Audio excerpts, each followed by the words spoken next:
whenever I retake the board, what ends up happening is it renders our Vox Pro audio editing unit useless. Oh, that's wonderful. But I learned a trick the last time from our engineer. So Let's I'm going to give it a do try. this, and we're going to go We gotta enter. before I answer the phones, Casey has to do this little reset on our mixing console. There it is. Looks like it's up and running now. Okay, and our Vox Pro went down. Okay, so now you got to go fix that. Yeah, so you go do that. Okay, I'll do do this. I'll do this, you do that. What is another name for a shadow clock? We will go to Andy. And Casey's busy, so he's not going to be able to do the Andy thing. Oh, you come can? on, are Okay, you here we go. kidding me? Hang on. Andy! All right. Andy, good morning. Hey, good morning. Did you just flip me No, off? no, I go, there's two of them. And, you know, Oh. if you thought I couldn't get one done, I did two. Hang on, Andy. But this, when you go like this, Yeah. in England? In England, but we're not in England, Jack. Okay. He did his hand, the back of his hand facing to me in the number 2. In England, that's a major insult. I couldn't see his hand. I just saw the motion, and I was like, did he just give Preston F the you. finger? All right, Andy, sorry for all the drama. What is another name for a shadow clock? A sundial. A sundial, yeah. Hang on a second. Hang on, Andy. We're going to give you a 4-pack. VIP tickets for Lincoln Mill Haunted House on Main Street in Manayunk for this Saturday, October 21st, featuring over 50 live scare actors, production quality sets, props, and special effects. Plus, you can learn more about serial killer Victor Kane's secrets in Manayunk, and tickets and information are available at LincolnMillHaunt.com. We got plenty of stories. We're going to start with this. Alec Baldwin could face criminal charges again regarding the fatal shooting of Rust cinematographer Helena Hutchins. Prosecutors in New Mexico announced yesterday that they are planning to present their case against him to a grand jury in Santa Fe. Special prosecutors Kerry Morrissey and Jason Lewis said in a statement after extensive investigation over the past several months, additional facts have come to light that we believe show Mr. Baldwin has criminal culpability in the death of Helena Hutchins and the shooting of Joel Souser. So obviously they haven't tipped their hand as to what those things might be. Correct. They added, we believe the appropriate course of action is to permit a panel of New Mexico citizens to determine from here whether Mr. Baldwin should be held for a criminal trial. If he were to be convicted, he could face up to 18 months in prison for the charges that they feel are necessary for him. Supposedly there's a recording of Alec Baldwin saying, I really want to kill someone for real. Wow. Yeah. And that's what they're going to Enough of this pretend stuff. That just came out? Just came out. I would have released that a long time ago. Right. Okay. All right, more from Jada Pinkett Smith. She's continuing to tell all because her memoir is hitting shelves, so she's sharing. She needs to excerpts shut of up. this. She always needs to shut up. I feel like anytime anything happens, she just goes overboard with it. Shut up, woman. Well, she gave a talk at the Perlman Performing Arts Center, sharing that she and Will Smith, quote, did some really deep work together after he slapped Chris Rock at the Oscars. She said, when I was sitting at the Oscars, it clicked in. As soon as I was like, oh, snap, you hit Chris. Dog. I was like, I'm riding with you. Wow. She said, Wow. I didn't come into this place as your wife, but I'm leaving here as your wife because we got a storm we're going to have to deal with together. She got turned on. I am not going to leave your side. I mean, she that's said. kind of nice after he did that stupid thing. Did And then she did was you like, beat all his right. ass for me? But I mean, she could have been like, we're not even together. Yeah. It's funny, though, how some celebrities will start to word things afterwards. They use a little drama, like, I'm riding with you. I didn't come into this place as your wife, but I'm leaving here as your wife. Like, Rochelle would be like, oh, he did it. And I was like, oh, great. We have to deal with this crap together like, did now. You really? Yeah, you're bringing me I'll down. do it because we're married. Are you know, effing but stupid? She Are would you say, effing stupid? I'm going to ride with you. I'm gonna ride with you. Yeah. Rochelle's my ride or die. Yeah. So, she On to the night, Wendy. We should start talking like that. she It sounded very natural. revealed in her new book that she and You Will. can always be my wingman, Kathy. Would you guys say that we're each other's rides or dies? I think we have a bond where we look out for each other. So I think yes. Because I will in a say, way. in 1999, you guys should have fired me. Like, I swear to You God. just did two things at once. Yeah. You stood up and did two things at the same time. You should have been And fired. you flipped Preston off. You flipped Preston. But you wrote it out, and you're regretting every second of it. No. Listen, we all, how we even got here over the duration is an amazing thing. So that's what bonds you. But in this case, with all, she's saying so many things that conflict with the previous things she's saying that about. They were bereft of any emotion. They were divorced, except it wasn't on paper since 2016. Now she's saying they've been working on it. Oh, come on, You know, shut up. Steve, when I tried to be less cynical about the world and celebrities, and then I think just come to me. These I know, right? You and I should have a powwow. But these stories happen, and the first thought that goes through my brain is, oh, well, she's got a book to sell. And of course she has a book to sell, so she's out doing this and she's going to make money off. And we're talking about it. Yeah. And But you know what? she's been talking like this before. Yeah, I know, they had I know. The red table talk. Yeah. Absolutely. Yeah. So if you want to see the most annoying pairing in the world, her and her mother, Oh, yeah. when they go off on a topic. But oh you my know God. what? This is helping somebody somewhere. Yeah. All right. So That's let's a positive way to look at it. Okay. All right, so she revealed in the book that she and Will have been secretly separated since 2016. We talked about that already. She said in 2016, we both were exhausted, pulling at each other's power struggles. And I had to go and really learn how to love myself before I could even identify what love looked like coming from somebody else. Do you want me? So I think this is the diagnosis here. She was madly in love with Tupac Shakur, and for whatever reason, never really lost those feelings. Oh, really? And Will Smith was always. Well, I mean, him getting killed probably facilitated. No. But I mitigating mean, that, the fact that you think that. and I think Will Smith has never been able to deal with knowing that. That's my take. I don't know. Not really Good, sure. Steve. Thank However, you. the book comes out, so Wingman. maybe that's it. One of the revelations from Millie Bobby Brown's recent glamour profile includes that the Stranger Things star once visited a psychic who informed her that she was a feminist. Brown said she remembered It's the worst psychic in the world. searching, how do I know if I'm a feminist? on I think Google. you're an accountant. Well, So it's on my business card. You're going to be The on the street. psychic told her she's a feminist. Listen, That's the worst. What's going to happen in a year? Guys, she's a child. she went on Google at the time she was. So No, she I said a phlebotomist. she went on Google after the session. She went down a rabbit hole reading articles and books about the idea of feminism and what it means. And she says, ultimately, feminism is about opportunity.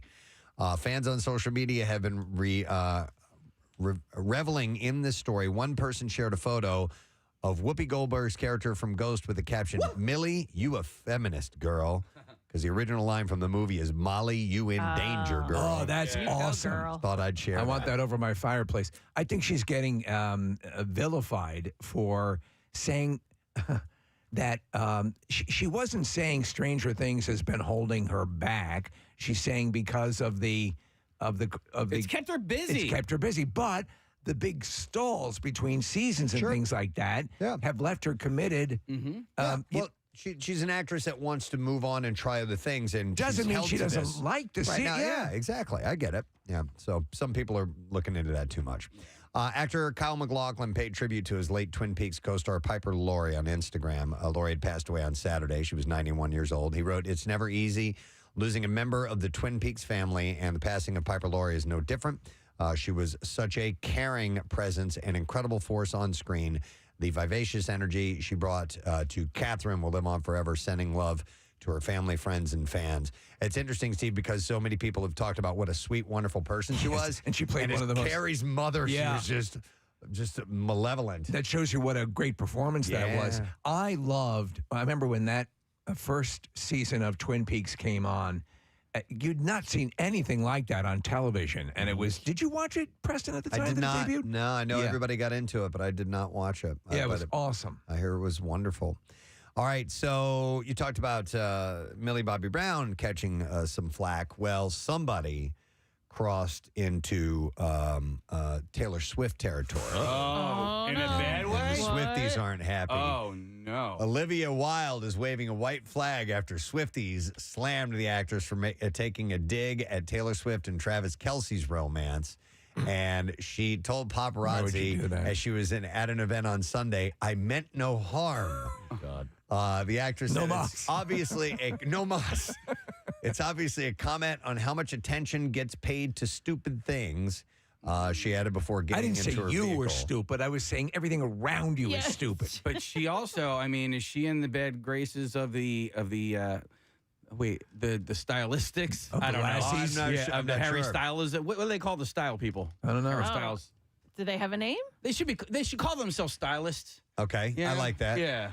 Wild was speaking on the feathers she ruffled last week after reposting a tweet to her Instagram story about the new couple's romance. The tweet, which was not her original, she reposted it, read, "I wish Taylor Swift was in love with a climate scientist." And it had fans of the songstress up in arms, dubbing Wild a hypocrite and pointing out her own dating history. So she caught some heat from the Swifties. But I don't know how bad it was, but, you know. Also, you can't cross so Taylor, this man. is the dynamic you have. This is sort of a sub-pseudo story, but because the people who report on the stories are looking for anything, it amplifies it. So it sort of feeds the beast. Yeah. You know? Sure. I got a call last night from my cousin who lives on Long Island, and she was like, hey. I was like, hi. She goes, are any of the Kelseys coming to the camp out? Because I'm going to drive down for it. Oh, my God. Wow. And I was like, she goes, Wow. I love both of them. She goes, I love the Taylor Swift. She goes, I love Jason and his wife and his whole family. She's like, I just love everything about those two. I said, I don't know wild. if he happens to be there. I'll let you know. The request is always there, but Jason over the last few years has become very, very busy. Yeah. He's got a lot of stuff on his plate, and so He's still a cool dude. he's a great guy. In the scant second or two he can respond Yeah. to something, I you know, mean, he will. You know what you've seen in the documentary, that's who he is, Right. right? Like he's just a good guy. Steve and Preston, I want to bring you guys in here on the Taylor Swift thing, and I got to thank listener Kevin Mason for sending this to me. Oh. All right, so you watched it yes. as well, and I love this, and I don't know Marvel stuff at all, Right. But they're wondering this TikTok video he sent. This guy is posing the notion because Taylor has been photographed with Ryan Reynolds and what's Ryan's wife's name? Blake Lively. Blake Lively and Hugh Jackman. He's like, and why is she hanging out with all these people? And then not only that, but also the director of Deadpool 3. So this person is posing that The White perhaps Queen, maybe. Dazzler. Dazzler. Dazzler, that maybe Taylor Swift is going to be in Deadpool 3. Interesting. Because Well, hot off Dazzler, the success of Cats. yeah, Dazzler is essentially like a Hannah Montana or Gem. Gem would be a better, like she's a pop star during the day and superhero at night. Okay. Would you be down with that? I am In a not. Deadpool- I'm not going to say I'm well versed in Dazzler. No, me neither. Yeah. I'm familiar with the character, but I don't know her backstory or anything like that. But I mean, the Marvel Universe could use a little goose right now. They Something. could use a boost of Yeah. some type. So, And they just cast somebody for the goose. well, Yeah. all right. Well, speaking of Ryan Reynolds, he is sharing his love for Robin Williams after the actor was awarded the Robin Williams Legacy of Laughter Award last week. He wrote on Instagram, I miss Robin Williams, and I'm pretty sure everyone does.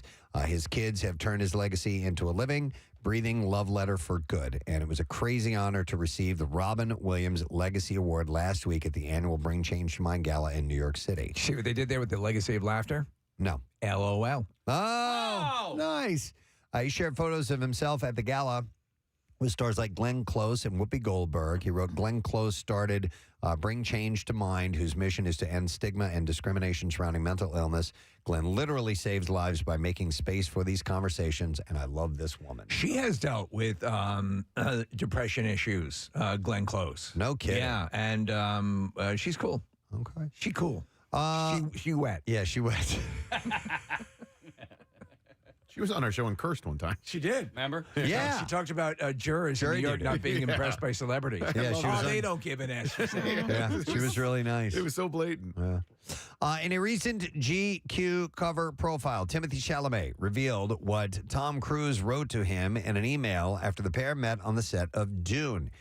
He basically said, in old Hollywood, you would be getting dance training and fight training, and nobody is going to hold you to that standard today. So it's up to you, he said. The email was really like a war cry, said. So he's urging him to continue to studying these things, these physical things These you kind need of to things do. with the as- acting, the as an dancing, the actor. horse. I think Timothée Chalamet is a talent. Yeah. And has that ability to be one of those classic stars. Yeah, I'm a fan as well, but I don't think I have much interest in the Wonka movie. Did you see the trailer? I did, Me yeah. too, And I yeah. saw another trailer for it last night. Maybe I'm just, I don't know, bored of origin stories or whatever, or prequels or whatever this is going to be. But this one just, I don't know, it's not floating my boat. Does this have any root in anything that It's Roald about- Dahl it's where Wonka came from. It's how he became who he is. And Does it have any connection to actual text? I don't think so. All right. All right, and then I want to mention this because she's been in our studio. She was lovely. Haley Orantia. Oh, love her. From the Goldbergs. She got married to Greg Furman. The couple had been dating for about 6 years. They were wed in front of 200 of their closest friends. Yes, Greg. And family. Nice. She on Saturday in Malibu. She posted pictures on Instagram and the classic wedding. She looked at lovely photos, and she could not have been sweeter. She was a doll. Yeah. During the planning stages of their nuptials, they made a point of expressing their need to have all their favorite people in the world at the ceremony.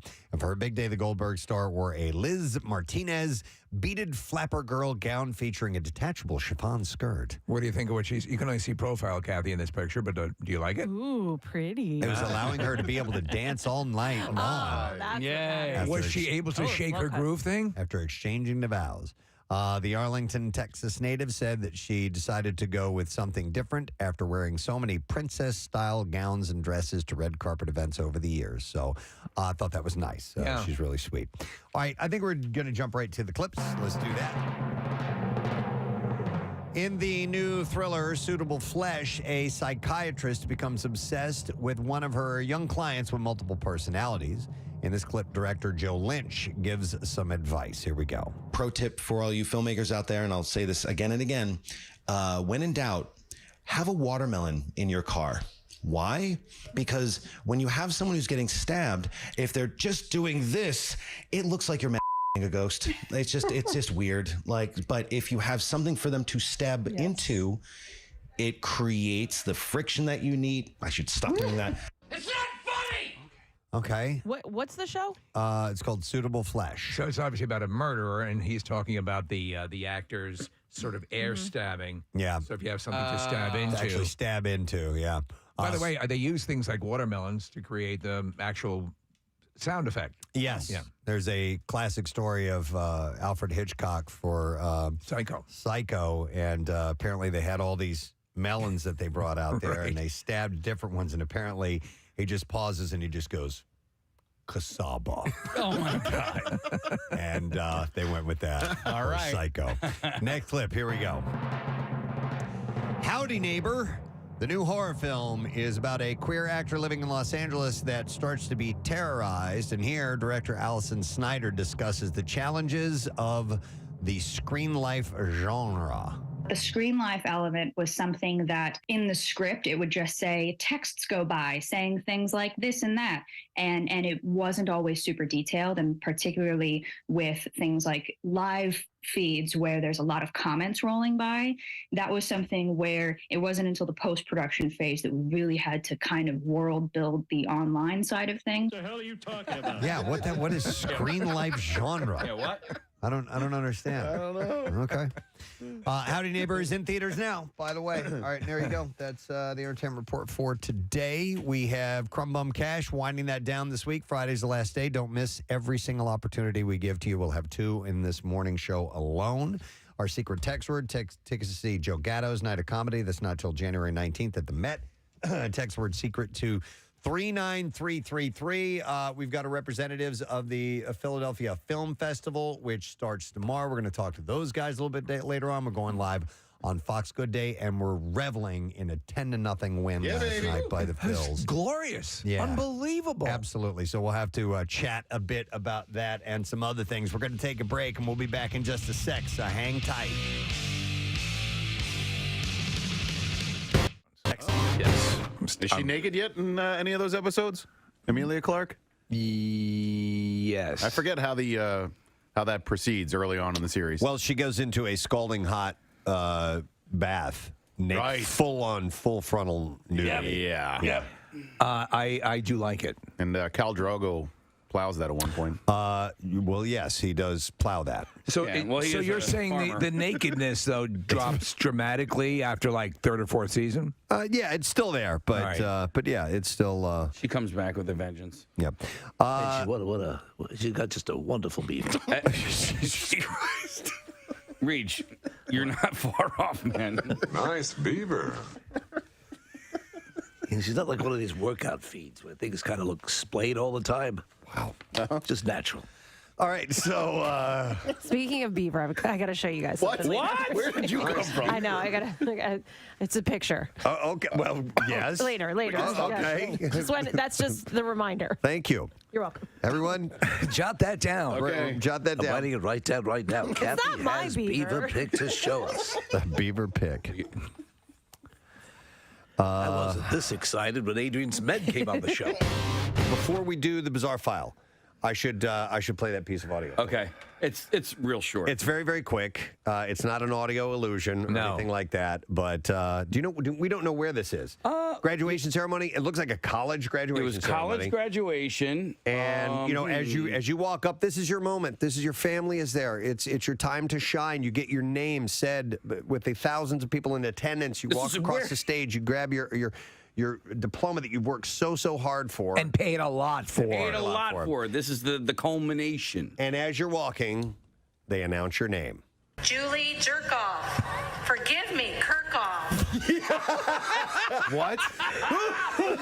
Are you serious? Yes. This is legit. Julie Too legit to quit. Wait, one more time. One more time. Quiet, everyone, please. It's her moment. Yeah. Julie Jerkoff. Forgive me, Kirkhoff. Oh, my God. Forgive me. Julie Jerkoff, forgive me. Julie Handjob, forgive me. Julie Handy, forgive me. Julie Blumpkin, forgive me. Julie Dirty Sanchez. Oh my God. Julie Jerkoff. Forgive me, Kirkhoff. Oh. Wow. You know what, though? That's better than just having your name read that most people are missing anyway. You know she was called Jerkoff throughout all her life. It had to have been a nickname at some point, or friends. Julie Jerkoff. Yeah. Or Julie Jerkoff. Forgive me, Kirkhoff. If you think about Julie oh my God, I can't believe I said that. Or that professor won a nice bet. Yeah. Said she would do it. And Julie Salad Tosser. Oh, it's not even close. If you think about it, in high school, she probably had jerk off as a, I wouldn't even say a nickname. You know, they made fun of her. Maybe even her friends would call her that because it's such an obvious. But And then she gets to college where everybody matures a little bit and she loses the jerk off for a couple of years. It's and clear. then boom. Kirkhoff is I mean, you can come into that Kirkhoff. Dude, she's getting her master's degree. It's a Master of Science degree as she goes up and hears Julie Jerkoff. Forgive me, Kirkhoff. Well, and she doesn't. If this is the actual video that we're watching, she doesn't even flinch. The girl, Julie. You know what? When they're doing it, you couldn't even hear. You're so excited, and you're just your focus is walk forward, shake hand, take diploma, walk off. You know, jerk off. Jerk off. Julie Jerkoff. Forgive me, Kirkhoff. Well, you did very well, Miss Jerkoff. And she sounds so sweet. The I know. woman reading the names. know. Please come up to the microphone, Julie Jerkoff, and tell everyone how you achieved your success. Forgive me. It's the jerk-off way, I think, that we can all emulate. Oh my God! But there's countless names like that are being butchered in similar ceremonies going on. In fact, this very weekend, I'm sure absolutely there'll be mangled names. Yep, loads of them. You realize, anytime we have a caller named Julie, we will have to play Julie Jerkoff. It's awesome. It's the best. It actually it made my day yesterday when Casey sent that to me. So, on that one level, is it sort of cool that you have, I mean, since she's probably dealt with it her whole life, at least she has a meme now that's attached to her. Let's see. We have a caller on the line real quick, and I'm going to go to this caller. Hi, caller. Good morning. What's your name? My name is Julie. Julie Jerkoff. Thank you, Julie. Our first Julie Jerkoff. You're our first to be given the Julie Jerkoff Award. Following explosive fights on social media, Jersey Shore star Ronnie Margot Ortiz, he and his girlfriend apparently are done. He wrote on Instagram, on an Instagram story to Jen Harley. Yeah, he's a real silver-tongued devil. Listen to this. Yeah. Note to self, can't turn a natural-born hoe into a housewife. Damn. If you find them in the gutter, then leave them in the gutter. Note to self. Yeah. Ronnie later apologized, writing, I want to apologize. I love you. Earlier to my fans and especially to Tater Tot Kitty. Really? Tater Tot Kitty. That's somebody's handle. Like, I don't know if that's her handle or whatever, but I want to apologize to Tater Tot Kitty. Dear Tater Tot Kitty, I'm so sorry for those terrible things I wrote. I writ. He said, I acted out of my gut and not rationally. I was not rational. I should have never. Apologies to you too, Ravioli Ramon. He said, I should have never acted in such a manner, spelled M-A-N-O-R. Really? Yeah. Okay. Come on, man. It's where he lives. That's the name of the place. I should never have acted in such a manner. That's what it says. As you pull up Preston, it says, I never should have acted in a manner. And then he writes, my deepest apologizes. Wait, seriously? My deepest apologizes. A-P-O-L-O-G-I-Z-E-S. All right. My deepest apologizes. My deepest apologizes to Tater Kitty. The pair welcomed a baby girl named Ariana Sky together less than a month ago. It was wild to be there in the delivery room. I mean, the baby fell out of her butthole.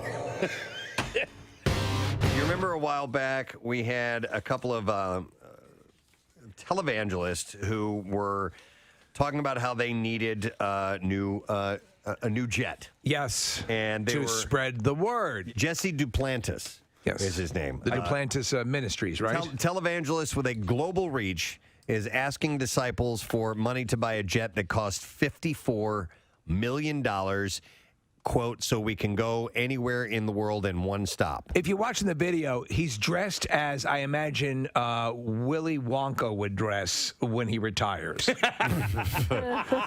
the way, well, I'm waiting for Marissa to get the full audio over, but Duplantis' solicitation comes 4 months after another televangelist, the Newark, Texas-based Kenneth Copeland, announced that he had just bought a new Gulfstream 5 jet. Oh, someone got a little jealous. I think that's what it is, Steve. I think that's what it is. Wait a second. What did that son of a bitch just get? Yeah. Well, this will not fly in the eyes of the Lord. I think it's keeping up with the Joneses. The aircraft. Listen, you insufferable prick. I saw what you just bought, and I'm going to get an even bigger jet. Hallelujah. The aircraft, when first sold in 1998, carried a $36 million price tag. That's what this other guy $54 million. You need to understand. You just cannot. You're waiting in line, and you're going through TSA, checking. You're taking your shoes off. That's time wasted from spreading the word of the Lord. That's it. That's it. Oh, my. And then you got the crying kids kicking the back of the seat. I cannot put together a proper homily on a flight with the riffraff, the human filth that populates these various aircraft while I'm trying to get out there and minister to the human filth. That we got part funds one my over. lust for high-end aircraft. All right, here we go. This is the audio of him pitching this. He made a video of this. Yeah. Hello, ladies and gentlemen. I'm Jesse Duplantis. Thank you for tuning into This Week with Jesse. We're going to be talking about aircraft. You know, I've owned 3 different jets in my life, and used them and just burning them up for the Lord Jesus Christ. Now, Listen to how many times he incorporates the Lord and Jesus Christ into this. now, some people believe that preachers shouldn't have jets. I really believe that preachers ought to have and go on every available voice, every available outlet to get this gospel preached to the world. Now, I talk about this in a lot of my messages, and I want you to see this if we can, Caleb. Get it back. This is the very first plane that I purchased for the Lord back in December. The Lord asked me, he said, I need you to purchase the modest aircraft. 1 engine ought to do it with a decent range, something that's comfortable with a couple of seats and a bed. That's what I need you to purchase. I said, Lord, should we not use this money to feed the poor? He says, we'll get to that. That I purchased for the Lord back in December 1994. And I said where I began. And then the second one I purchased was in January 2004, where I used to be. The one I'm flying right now, and it's been with me 12 years. I purchased it in January 2006, where I am. Now, I want you to get a shot of this one, Caleb. Now, this is the Star Trek. It's going to crack you up, because this one is just insanely expensive. And the amount of people who could have benefited greatly from the money wasted on this is just off the charts crazy. And they're showing pictures of him with the camera as they go by. Now, this is the Star Trek Enterprise. This is where I'm going. Praise God. But It's got a transporter and everything. In fact, my next purchase purchase is going to be a spacecraft. Praise God, what I believe in God for. Let me just say. Wait, this is what I believe in God for? Yeah. Is that what he said? That's what I believe, yeah. I think he says, praise God, but I believe in gospel. Oh, okay. Where I'm going. There. Praise God, what I believe in God for. Yeah. Let me just say This is what I believe, this is what I believe in God for, so I can fly this way around the world.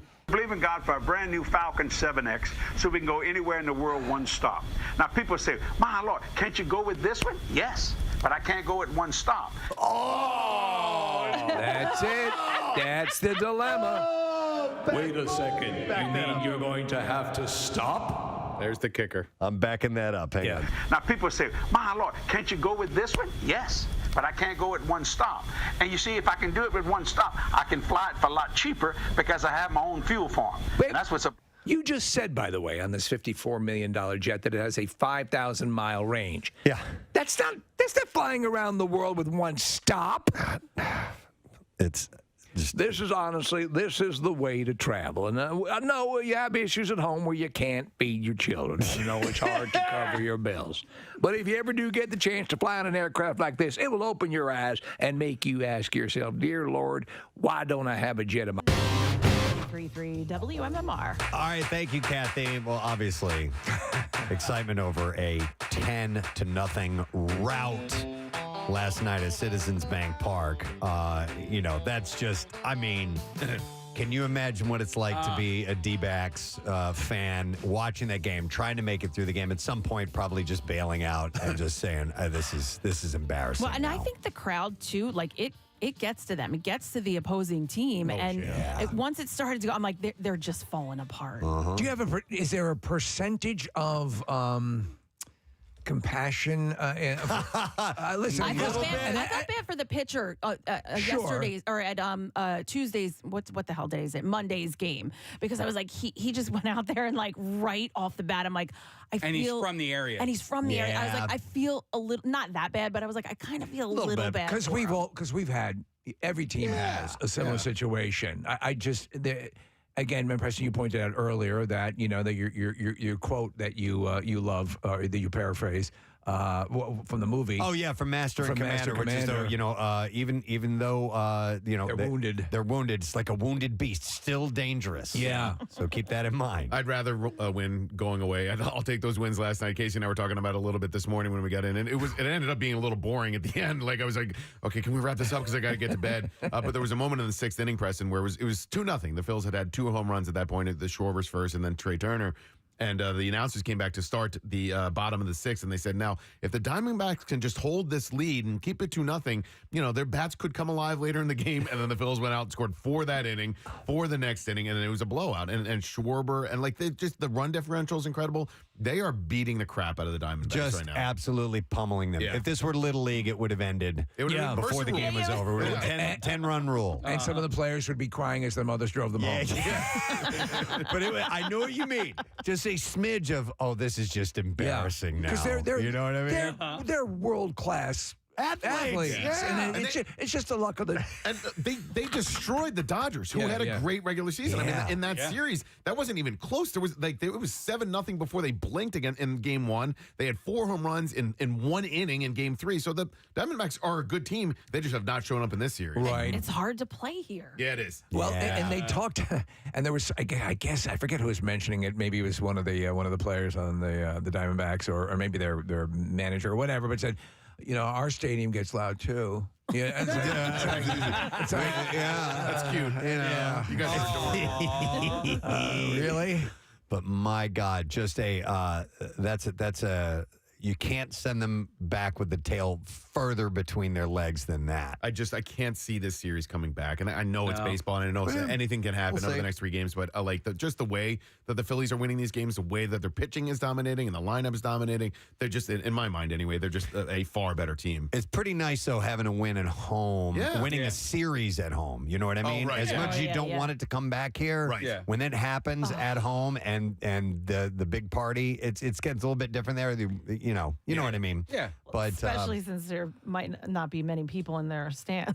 well, dude, so Yeah. Nick pulled. I have a hard time believing that this is legit. But Nick, tell what you found. This is from Vivid Seats, and these are ticket prices available for Game 3, which is tomorrow afternoon. This is after the Diamondbacks lost both games in here in Philadelphia, obviously, starting at $19 a ticket in the outfield. $19. That just. I know. That just blows my. Now, Are regular season tickets even that cheap? It's a big stadium. It holds nearly 50,000. They do have a pool, so I don't know if you can get to go swimming in that pool in the I want a outfield. pool seat. But yeah, Steve, and my brothers and I were talking about this last night over text. Like, we expect a lot of Phillies fans there tomorrow afternoon or tomorrow evening's game, in part because there are a lot of transplants in Southern California, and Arizona, stuff, but also because they can afford those tickets. They're much cheaper in Arizona than they are in Philly. Well, we're right on it. There's no way they could boost.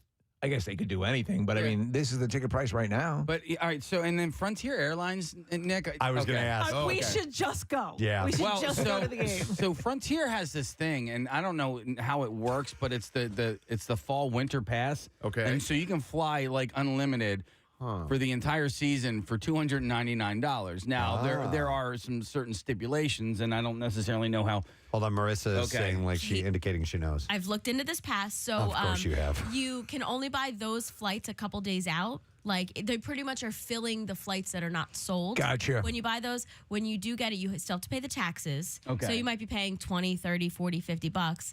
But they are worth it. Like, and it's one of those trips where you have to just travel with a backpack too. So how many people you think are gonna do? I mean, with that ticket price, I bet you people go out. a load of people. Absolutely. So I was I went to the stadium when we were out there this summer, and we saw a Diamondbacks game, and I found it that you talk about winning at home. At least when I was there, the dome was over, so it was covered because it was 110 degrees outside. But it just felt like I almost felt like I was at like a high school game. Yeah, it didn't feel like the big leagues because it had a roof on it, right? It wasn't like the big, like, at least for us and what I'm used to, the big ballpark and all these people there. It just kind of was a little scaled down. Yeah. I've been really lucky to go to a few games this postseason here in Philadelphia, and we're able to buy tickets through the job occasionally. They're not cheap, and so I don't mind spending the money on it. It would be cheaper, Casey, to fly a round trip, buy a ticket to go see a game in Arizona, and then fly back home than it is to pay for a ticket in South Philly right now. All right, so there's a game tomorrow. Yeah. We can't do that We because can't do that. And then a game on Friday? Yeah, we got nothing on Friday. Evening? I'm making pumpkin succulents on Friday. I can't go. And that's part of activities. Really, the critical thing is us watching the event of the Cora gathering that's tomorrow night. But Kathy's got a fall activity. So, all right, so we're going to go to some calls here in just a second, but quickly, we also need to find out, and with the resource of this radio station and our radio program, the dude who got tackled on the field last night. No way. No, he's not online. I'm saying that's not him. I wouldn't mind finding out who he is, or because he got nailed. I'd like to talk to the security guard, actually, because dude made what a hit. World-class sack on this guy. Yeah. That's great. But Barstool Philly posted it, and they called him a streaker. It wasn't streaking. It's when you're naked. You had all his clothes on. Okay. But the game was over, and there's footage of this guy just getting freight trained by the security guard. I love the bullpen's reaction. They're dying laughing. They're so excited over the win. He's laughing so hard. And this was a perfect cap for them. I mean, literally falling on the ground They laughing. are hysterical. So I was watching the game obviously last night and at home, and this is right after the game ended. So the players are leaving the field, and I'm watching. The camera is focused on Harper and Bohm as they're walking off, and everybody's sort of heading to the dugout. And I was talking to Steve about this morning. All of a sudden, you hear the crowd go, "Oh!" Yeah, and then the players look out into the outfield. And obviously on network TV, on broadcast television, they never show those. So then you go to social media, and it's all over social media last night. It's so funny because that policy has been around for a while now, right? Obviously, it makes to sense. dissuade people from doing exactly that and getting on TV. Yeah. But yeah, social media's got you covered. Exactly. Yeah.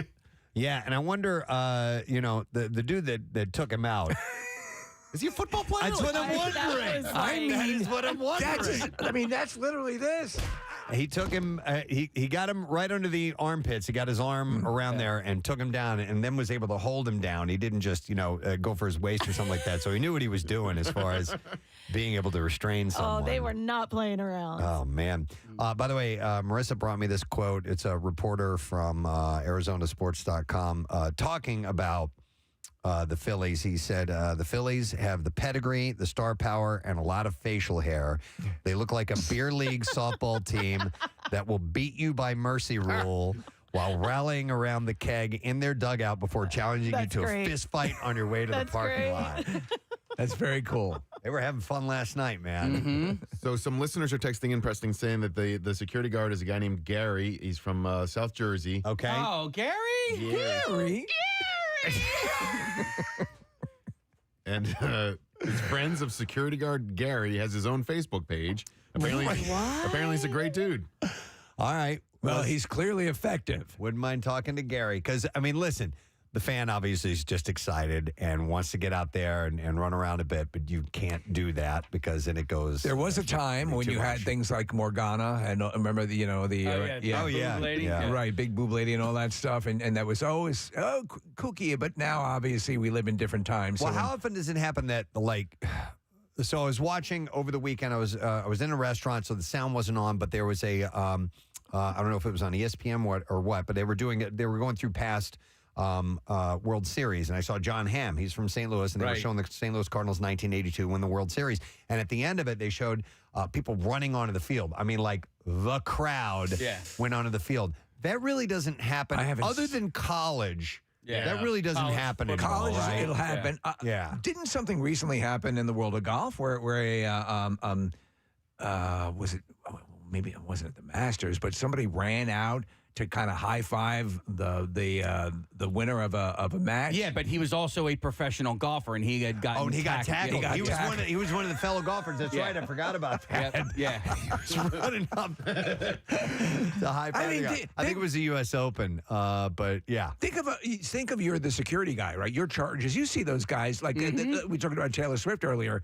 Those guys are like some of those guys are like Mossad and special forces. And their heads are on a pivot constantly. Yeah. You have to assess somebody running, and you got to do what you got to do. Yep. All right, this is great. Canadian so Open, by I'm the way. now a fan of security guy Gary on Okay. Facebook. Okay. It's a place for all of you Gary fans to post your pics with your favorite security guy from different events you've enjoyed him. And obviously, that video of him tackling that guy is just all over the stage right now. We have security guy Gary on the line right now. Oh, no.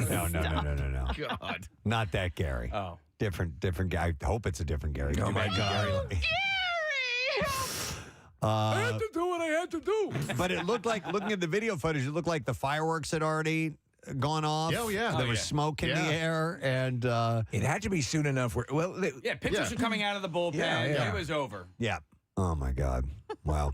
How was? By the way, any word on how the traffic was last night with the three events? I checked Jamie Apodi on her Twitter account. She left the ballpark at 12:30 in the morning and says total gridlock outside the ballpark. So I heard that people went to the Flyers game. They got in no problem, and then the people who were at the Flyers game also left no problem because they left when the Phillies game and the soccer match was happening, and so they were able to get out. Right. Flyers fans had it easy last night. Phillies fans and soccer fans, I think they had a much tougher time. Wow. I don't know if it was last night or Monday night's game, but there was a kid in the stands that was holding up a sign that said, "Hi, Jamie Apodi. Your hubby is my teacher." That was I think, before last night's game. Was it Yeah, Monday? or at least she posted it yesterday. Wow. Oh man, I just kept checking my Waze app just to see if I were going to the game tonight, how long would it take me to get there? And normally with like no traffic, half hour. It was only like 51 minutes. That's not bad. No, not bad at all. I have friends that went to the game last night, and they sat, once they got into the area, they sat for 45 minutes before they could even get somewhere to park. Okay.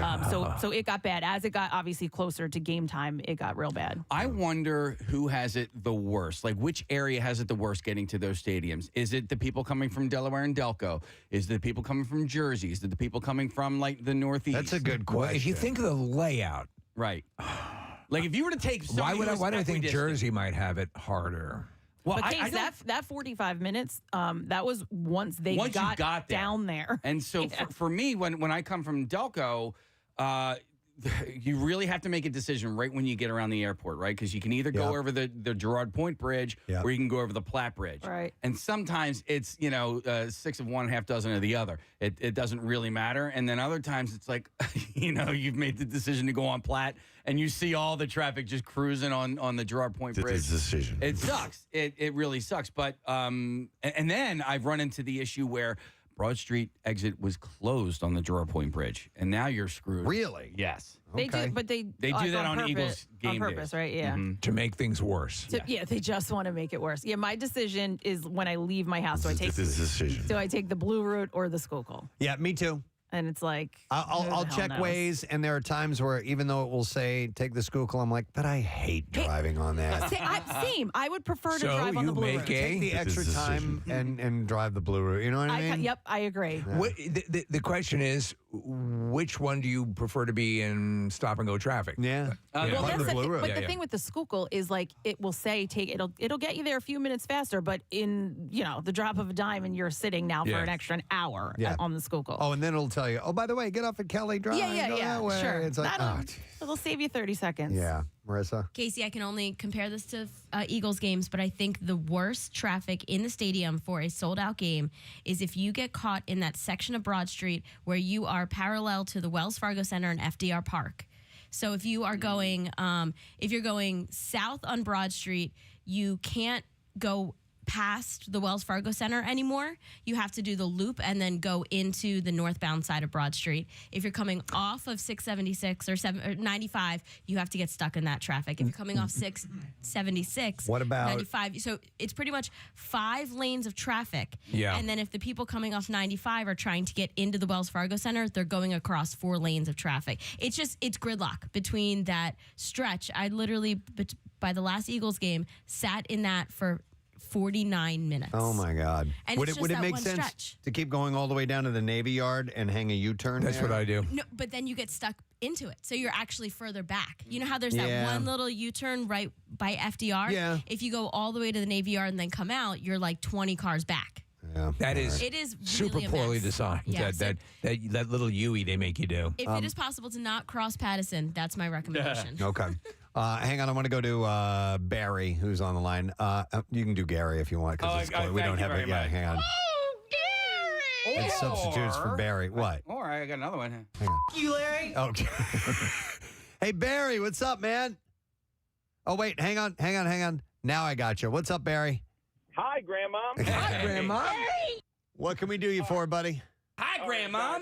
I've lived all over the area, all right? I'm going to tell you who has the worst commute to the games. Right. It's the people that live on the Monco-Bucks line. They don't live close enough to 95 to shoot down there, and you got to take 76, and 476 really isn't a good idea. 76 is the absolute worst. There's no beating around the bush. You cut down through the city, you're making your commute twice as long. True. So that's what I think. I think that's the people that it's just on the Monco-Bucks line. Yeah, you're talking about me. That's I'm out that way. Yeah. Oh my God! And it sucks. when you're leaving anything, and a lot of the things that we do, the thing we're doing tomorrow night is in the city. Oh, so just to prepare. An hour and a half. Yeah. I will plan. Yeah. Because you never know what you're going to run into, and it's just what I like living in the area I live in, but that's the price you pay. Yeah. Unfortunately. I mean, but listen. That's baseball, baby. Yeah. All right, thanks, Barry. Appreciate I forget it. what was going on the barbecue going across. It was the first time I was ever in bumper-to-bumper traffic on the Ben Franklin Bridge. On the bridge. I'm like, the bridge. what in the F? The bridges can get bad. Yeah. Let me go next to Mike. Yo, Mike, good morning, bud. Yeah, Juice, guys. Hi, Mike. Yo, bud, it's good. What's up? I'm coming from Doylestown, and you guys from Delco, Montgomery County. Preston, you're up in Solderton. Yep. I have to make a choice, and usually it's wrong. So. All right, what are your choices? Well, 95, I come from Doylestown, so I got to get to the Turnpike or I got to get to 95. So getting to the Turnpike could take 40 minutes, could take 15 minutes. Then when I get on the Turnpike, I got to decide whether I want to go east or west. Right. So, and either way I go, usually I have to go east and go over the Turnpike Bridge down 295. That might help.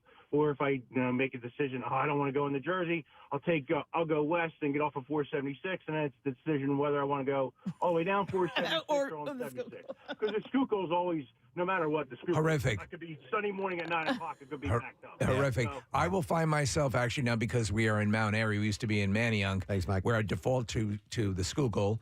I now default to 309. Yeah. And I will just get on the Turnpike. I'd rather just have the linear. I don't care. And then attack everything north of, from that way back, because it is you break it down to the actual visceral driving experience. Yeah. And if I'm going to be in hell, I prefer to be in not, traffic lights and turns, and just stay linear as much as you can. I think I used to live in the best spot when I lived near Lake Ridley, and because I would just shoot down 420 and I'd be on 95 just south of the airport. And getting in, to the stadiums and home from the stadiums wasn't that big of a deal. It's a little bit tougher now in Broomall, but it's still like I'm not going to complain. Because did you look in Rutledge? I did, but the taxes and.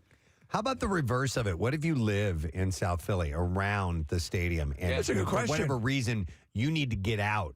Yeah. When stuff is going on.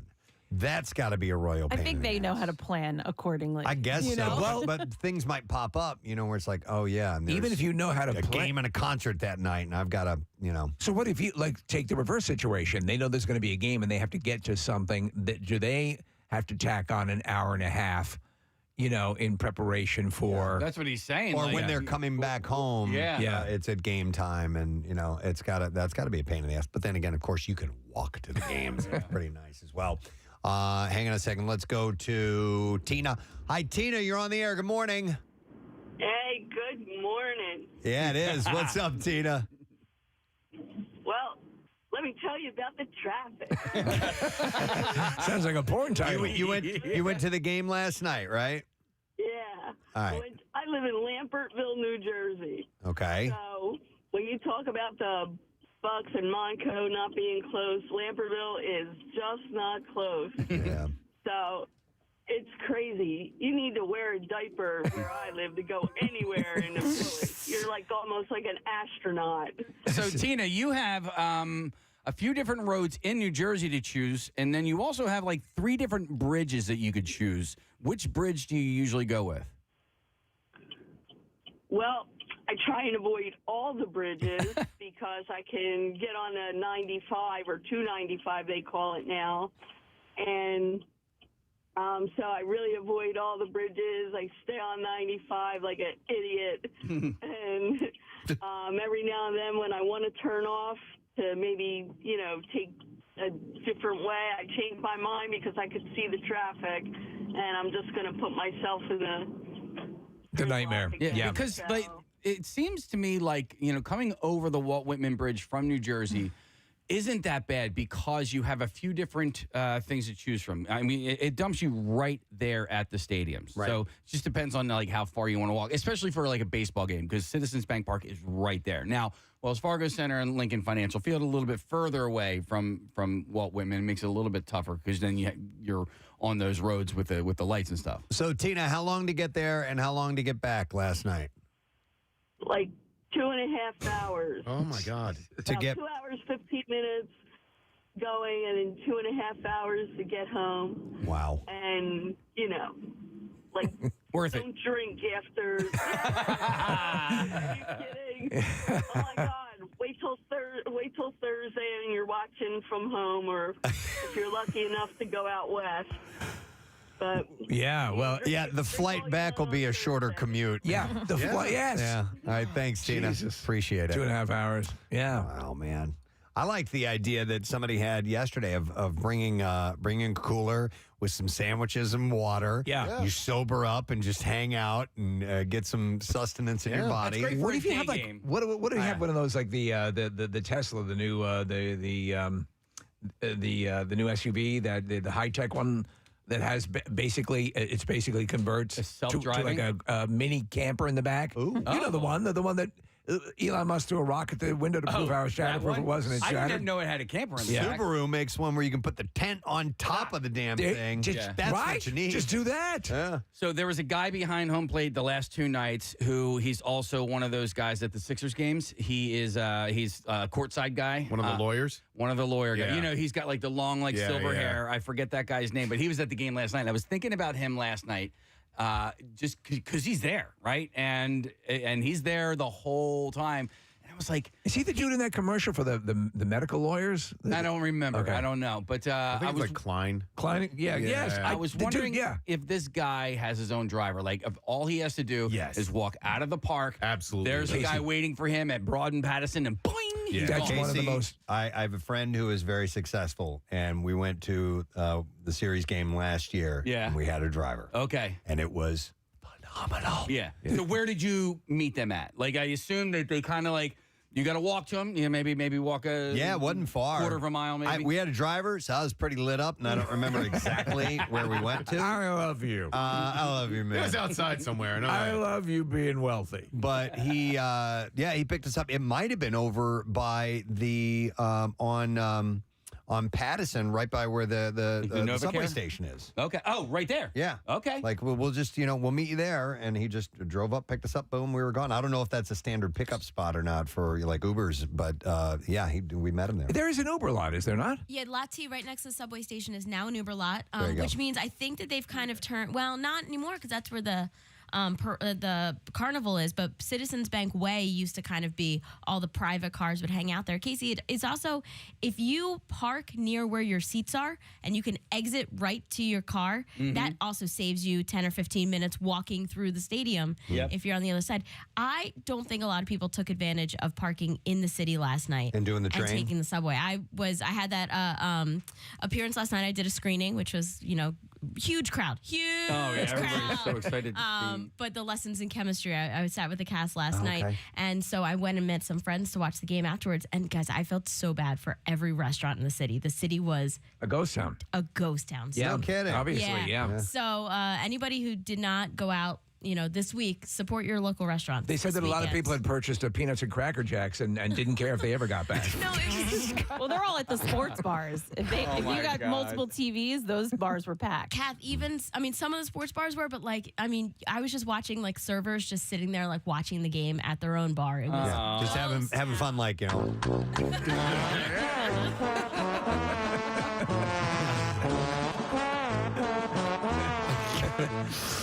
Oh man, it's the Diamondbacks. Yeah, Marissa, back in 2000 when the Sixers had their run to the NBA Finals, I had an event at a club called Chrome. It's not there anymore, but it was on Delaware Avenue. I remember Chrome. It was a Thursday night gig.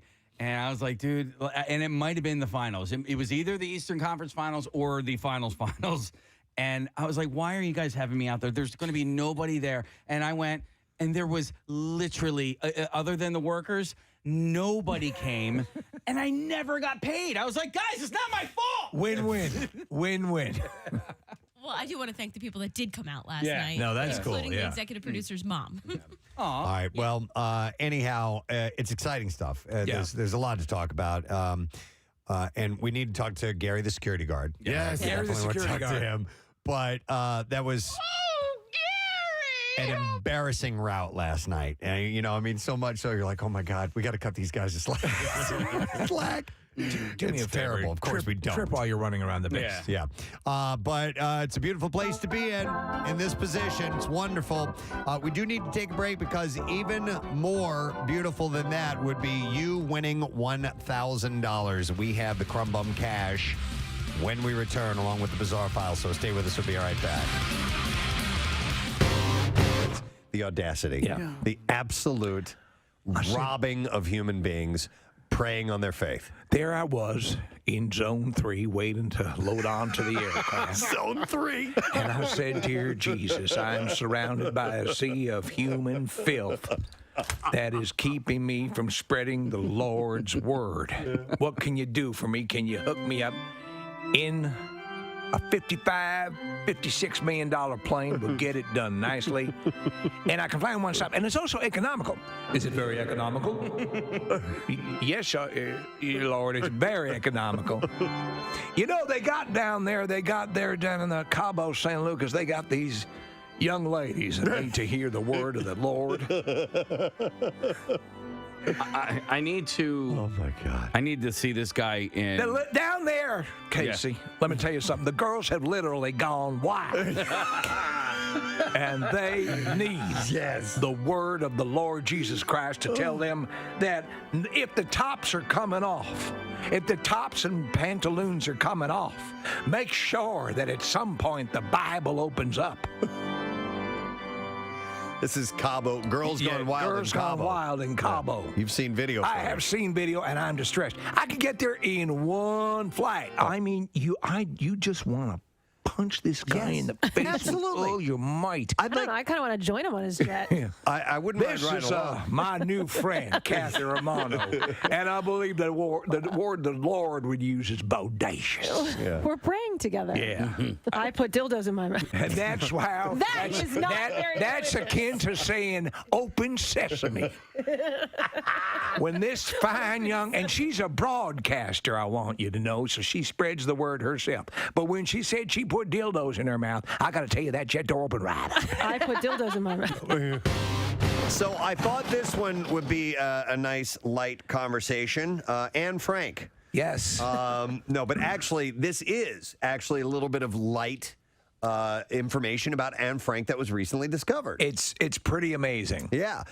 Researchers using digital technology deciphered the writing on 2 pages of Anne Frank's diary that she had pasted over with brown masking paper, and they discovered 4 dirty jokes and a candid explanation of sex, contraception, and prostitution. Wasn't it Bert Kreischer who got Anne Frank confused with Helen Keller? Yes. That's And actually, right. there's an on-running joke about that on a website I go to a lot, which is fark.com. And it's not only Anne Frank and Helen Keller, but they've also thrown in, oh my God, the pilot. You're talking about Amelia Earhart yeah. as well. Sully Erna. So they always, is Sully Erna. No, Sully. I thought you said Sully Erna. I'm like, no, I don't think he's a pilot. I don't know why I immediately thought, when you said pilot, we're clearly talking about women. I mean, he did land that. It's a good movie. I don't know why Sully has not brought up the fact that he hid in a in Amsterdam during World War II, because that's an even more courageous And story. what blows me away is the dude was blind and deaf and able to land that plane. Yes. Amazing. Well, I mean, he landed it in a river. Well, I but, guess you know. he doesn't want to puff himself up too much. All right, so anyhow, let me find something else. I can't wear the earbuds. I have small ear holes. They don't You can't fit. wear the earbuds? Yeah, they fall out. Ooh, your ear holes are so tight. Tight ear holes. Oh, man. That's awful. Can you fit that in there? I'm going to work with it. Wait. Yeah. Wait, oh, ow. No, you're too big. Stop. You're stretching it Stop. Your plot is too big. You're going to tear a hole. Oh, my God, I'm going to bleed. Ear lube. I need some ear lube. Well, what you I can just get. gave you an ear pie. I actually bought these things that were like $2 Oh my on God, Amazon. I just got that. I'm sorry. Wait, just got what? Ear pie. You ever heard the term cream pie before? Yeah, Never yeah, mind. yeah, Go yeah, ahead. I bought these things for like $2 off of Amazon that go around your earbuds, so you can A C-ring.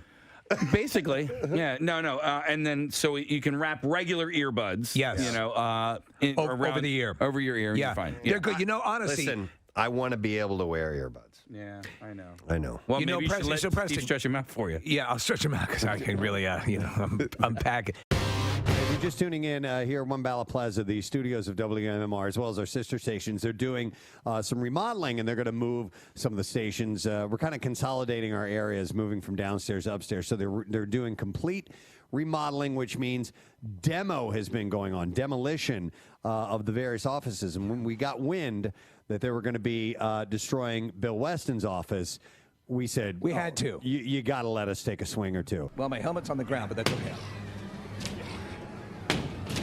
Wendy, I'm not gonna hurt you. I'm just gonna bash your brains in. This is great. Here's Johnny! That is awesome. Oh my God, look at this. Oh my God. Bill's mailbox. There we go. Give it to him Look at as a that. keepsake. I have the video. By the way, did we ask Bill if he wanted that? No. Okay, all right. Hey, Bill, do you want this? Clear the wall. Oh, nice. She almost fell on her fell ass. backwards. There's another swing at it. She's trying to go out of Bill's office into the sales department. Feels good, doesn't it? So good. Go get it. Yeah. Kill it, Marissa. Kill it. A lot of rage here, man. Yeah, but it's funny. It's She like, packs a punch. It's like watching an angry dwarf. Had a request from a friend of ours, RC, from Tattoos by RC. His son, Dalton, celebrates his birthday wow. today. And RC wanted me to mention it. We haven't seen Dalton in a while. I know. He's been around. He used to come around when he was a kid, and we haven't seen him, but he's a man now. Full-grown adult, man. He was a little kid when he came in to visit the show, and I'm wondering, how long has time 21? passed? I'm guessing he's 21. All right. Yeah. That's just a guess. I'll have to check my Instagram message that I got from RC and get back to it. But this It'll be my regular Saturday night thing, baby. Oh, yeah. Oh, yeah. No, he can't be that old yet. Well, he's All right, he's I'll at look it least up. 20. At least. Oh, yeah. Yeah, keep playing that clip over and over until I Until get we this, find it. Steve. Oh, yeah. Oh, yeah. Are you looking or are you I'm just looking laughing? it up. I have to go into my phone. Oh, my God. Let's see. Oh, yeah. It says here he turns 20 years old. There we go. Booyah! Yeah. Oh, yeah. Yeah, that's it. It'll be my regular Saturday night thing, baby. Oh, yeah. Oh, yeah. Oh, yeah. So far, this is my favorite part of the There day. we go. It all goes downhill from here. All right, let's see if we can get an answer to the stupid question. A panda, what is their primary food source? Yeah, okay. Oh. I'm going to go to Courtney. Hi, Courtney. Hi. Hi, Courtney. What is the panda's primary food source? Is it bamboo? Oh, yeah.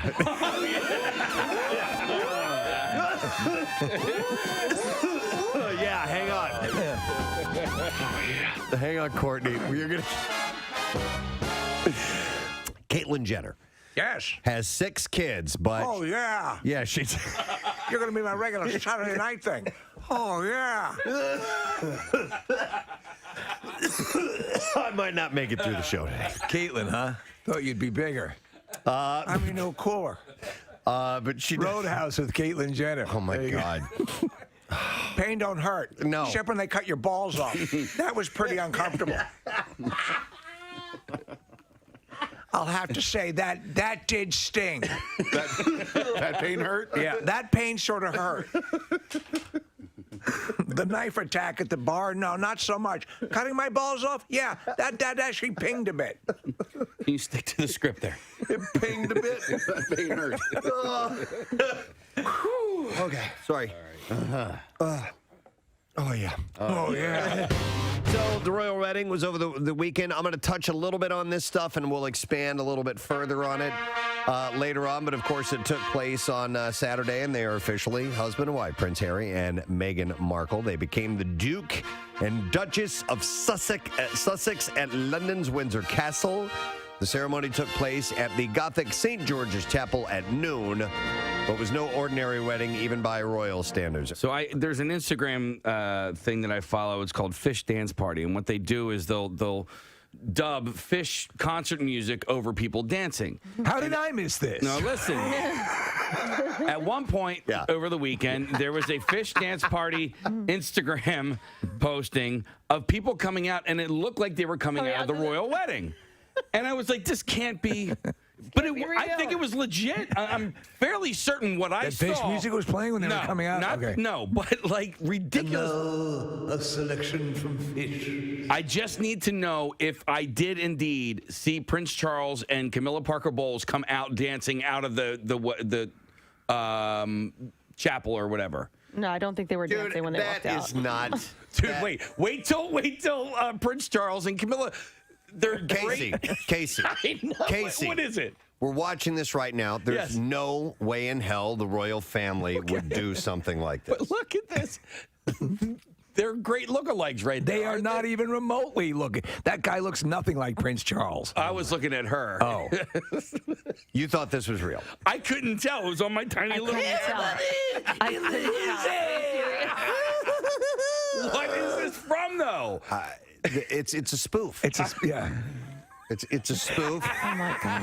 People. Yeah, we're watching this right now. This it is absolutely absurd that Casey would think that this was legit at the actual royal wedding.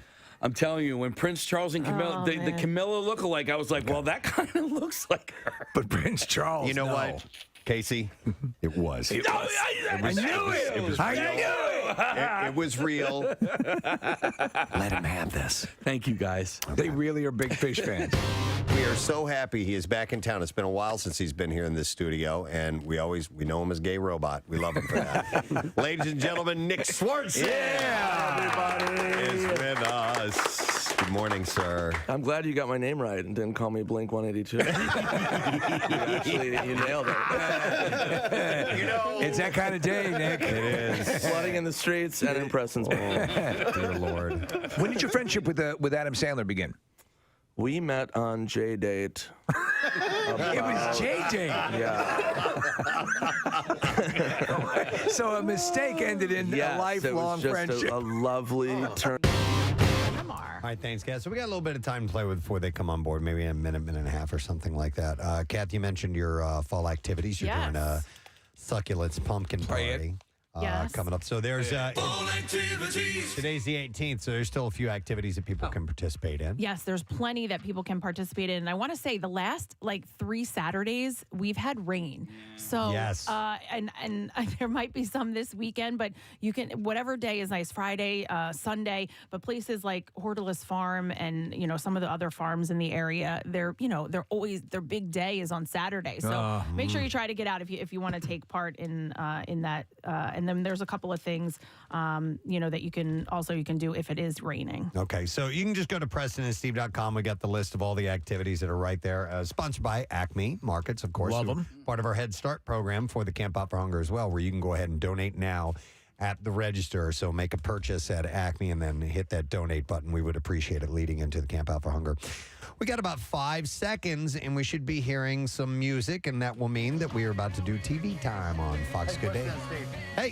When you're feeling kind of hungry at work, what would be a go-to snack for you guys? Steve, let's start with you. Well, I'm really not the person to go to because I don't really snack during the morning, but I'm surrounded by snackers. So Preston and Nick and Kyle and Casey.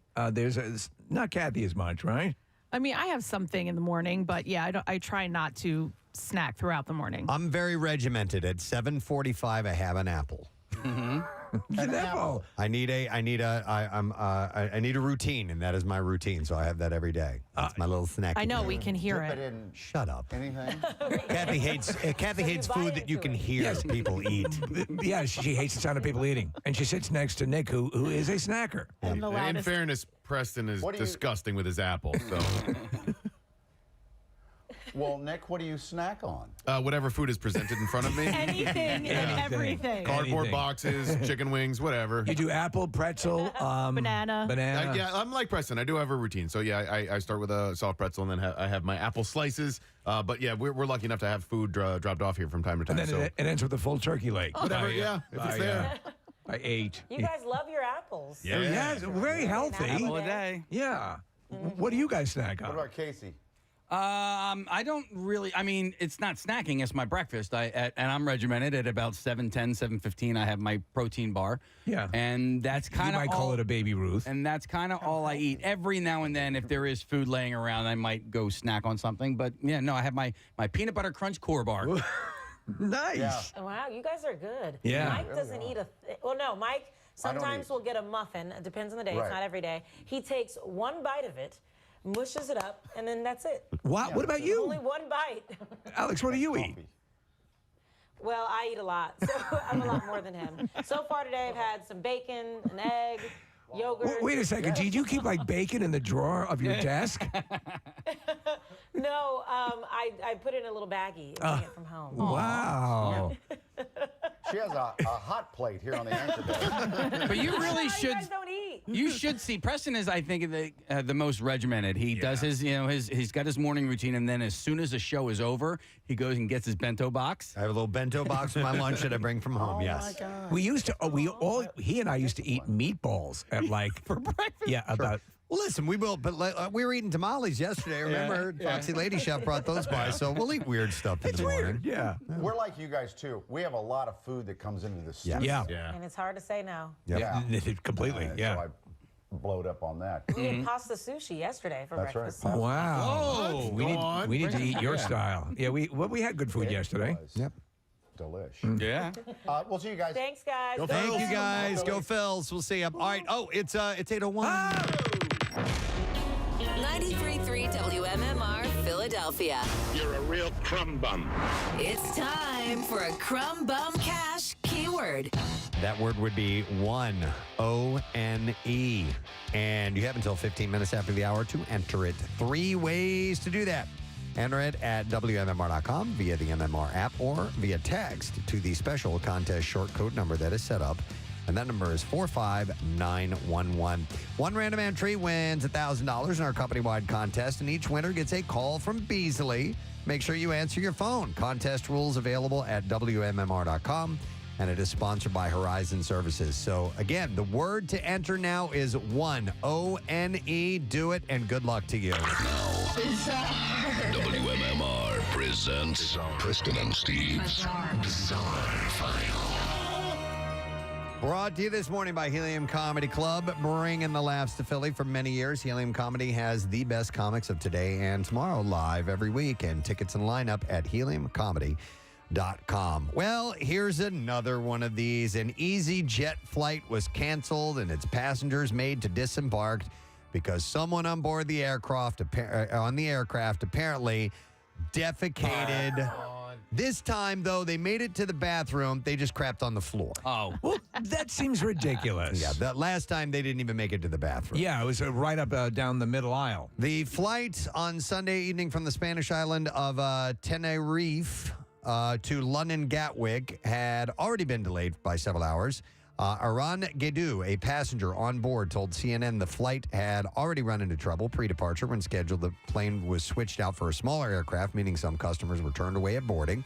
Those who made it on board 2 hours after the scheduled departure then had to wait on the ground for more than an hour while the bags were offloaded because the aircraft was being overweight. All right. As the delay extended, the atmosphere on the packed flight was characterized by suspense and anger, Gedu said. He said EasyJet planes, as they are, just aren't very comfortable. It's a basic seat with okay-ish legroom, so everybody was a bit tense. And then the pilot finally gave the all clear. When your cell is okay-ish legroom. And he said that it will be about 20 minutes until departure. And that's when the incident happened with the defecation. Gedu said that he was seated in the middle of the aircraft, but saw 2 passengers visit the front airplane bathroom. Then word spread that someone had defecated on the bathroom floor. Have you heard? He said an unpleasant smell followed. No one was happy about the situation, said Gedu, but he says most believe the incident was an accident. Yeah. He said everyone was being polite to each other. There was no fighting amongst the passengers.